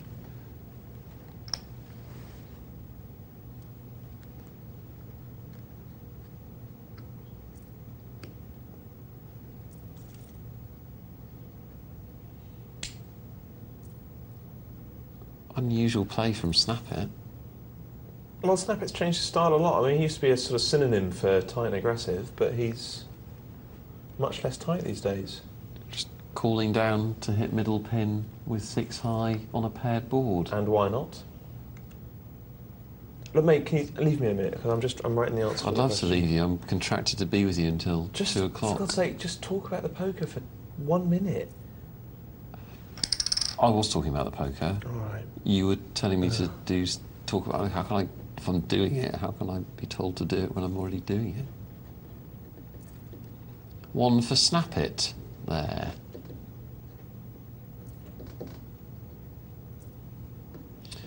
Jane's playing every hand. You can win money at poker playing every hand, but you've got to be pretty exceptional. You can win money at poker. Everyone's going to win money at poker playing every hand, but can you make money playing at poker at every hand? I thought you were doing a little story. I'm going to interject where appropriate and relevant. Oh, nearly God. finished. Possible motivation. Well, she keeps hitting top pair, which is helpful, to say the least. Make that 2 pair. And she's getting called down by the other players, which is understandable if she's been playing this way for a little while. Right. We'll just watch this hand, and then we'll come back in vision. For the last red-hot poker chat, possibly ever. Who knows? Depends which bit of the show they listen to. I never did my rant about the inland revenue. You can get it, don't worry, I'll give you some choice. Well, I don't need to do it, do you? Take it as read if you've ever had to deal with them about anything. Nick's had a bad day. Only with that. It's been Yeah. quite a good day apart from that. Really? Yeah. You speak to a lady? Not at all during the day. Yeah, did you? Yeah. Good, right, that's enough poker for tonight. Let me answer the question, which is basically, has poker changed my life? I'm going to give you several ways in which poker has changed my life for the better, and then I'm going to give you one very, very important caveat, making it concise. Number one, poker taught me about the calculated risk, and this is very, very important because it taught me one thing, which is that the horse most likely to win is not necessarily a profitable bet. And in life, people go through looking for the horses most likely to win. Certainly in business, people are always looking for the thing that's most likely to succeed. Why? Because of a very interesting thing that Mark Bannon pointed out, which is that the tight and aggressive style in poker is very much centred around the aversion to pain and failure. One of the things is you can insulate yourself to pain and failure by never crossing the room to ask a girl out. But if you never cross the room to ask a girl out, no girl's ever going to say yes to you. It's a surefire way, as we know from Good Will Hunting, of preventing yourself from ever having to deal with the world. So one of the things that I've started doing a lot since I started playing poker is taking more risks in that calculated way, although sometimes in life it's more difficult to calculate. But I realised that when I sat down at a poker table, I was basically engaging in a contract where I was going to lose a lot of hands. And you know what? That was cool, because only by losing hands could I possibly make a profit. However, the second thing that I combine that with is it enabled me to see what a positive expectation was and to know that sometimes you have to say no to certain opportunities and not to spread yourself too thinly. Something that Michael Heseltine once said about business. What would be your advice? They asked him to a new business person, and he said, choose your battles wisely and carefully, fight very few of them, but win every one you fight. So that's something else to apply to poker. It also taught me about choosing my attitude. I learned, as we see from the thread being centred, an enormous amount about how and why we choose to think and feel the thoughts that we have, and what we're doing when we choose, if you like, to be happy, and how sometimes we don't have the choice to be happy. And it also taught me about the voice inside my head, what we call instinct. But let me just say something really important, because time is running out. Let me just say what poker didn't give me and what I've only got in the following and the subsequent years, because I think this is very important to people who are using poker as a map for life. Poker makes you very, very selfish as a person, because you're constantly thinking about the money that's accruing to you, and because you have no dependence, you don't owe anyone anything, no one owes you anything. You stop realising that Thatcher was wrong when she said there was no such thing as society. I'm not going to bore you with the details about this, folks, but the other day I saw a film on Microsoft Network which moved me to tears about a little Chinese orphan girl coming to this country with a disfigurement, or coming to America with a disfigurement, being adopted by the doctor, and her life force was just amazing. And I volunteered to do some work for that charity, and I felt more motivated and inspired in the last 2 weeks than I have in the last sort of 5 years of my life. And I realised that that's partly a result of poker, making me very head down and focused on that, and stopping me from focusing on what's really important in life, which is giving things back to other people. I don't know if you've had a similar experience, Nick, with poker, and what effect it had on your life. That's quite harsh critique and words for the game of poker, but what do you think? Am I talking nonsense? Are you talking nonsense? Well, you're not talking nonsense. Well, sometimes I do. It is my opinion. It's your own opinion. It is my really passionately held opinion. And it's one of those things where I think one of the interesting things about poker is that it will always be lots of different things to lots of different people, and it's so intertwined with life, poker, and it's such a microcosm of life and who you are and all those kind of things that I think. There was an email question a while ago which was, has poker taught you more about life, or life taught you more about poker? There's no answer to that, because they are intertwined. They're intertwined. But I would say that I've actually lost my drive at playing poker, because I've lost my drive at bringing money in as an end in itself. That's kind of what I'm saying. That's fair enough. I think that actually the reason why you should bring money in is because you want to be able to give that money, or your time, or your expertise, or whatever it is, to other things in life, be it a partner that I don't have, be it your children, be it, as I say, society in general. All of those things, money, mean nothing unless you can share with other people. One of the things that, funnily enough, the other day, because I was sorting out old stuff, I watched the documentary that we wrote and you made, which was The Player, for Tyne Tees. Yeah. And at the start of that you said that what initially attracted you to poker was the freedom. And I think that although poker isn't freedom, because nothing is, because there's always constraints, that idea of having some freedom in your life and having more control over you and not having a boss and all of those kinds of things, I think they are an important reason why people play the game and something that people get out of it. And people do feel free, and people can be somebody that they're not at the table or they can try to be somebody they're not at the table. Yeah, although the other thing I would say is that who you are. your you basic find out character. Who you are when you find out who you are. That's the yeah. thing. And your basic character will come through. That's something I really, really believe, which brings us back to that choose your attitude thing. And that's why I think my playing style has therefore changed, because who I am has changed, and therefore what is revealed out of that has changed. Listen, folks, we've had a good old natter tonight. I hope that some of it has come through. It's all been about poker, actually, hasn't it? And all for the same ticket price. And we haven't talked about the Inland Revenue or cinema at all. I'm back on tomorrow. I don't know when I'm doing my next show with Nick, but do join me then. I'm here till Tuesday night. I hope to catch you all then. Speak to you soon on more Poker Night Live. Transatlantically.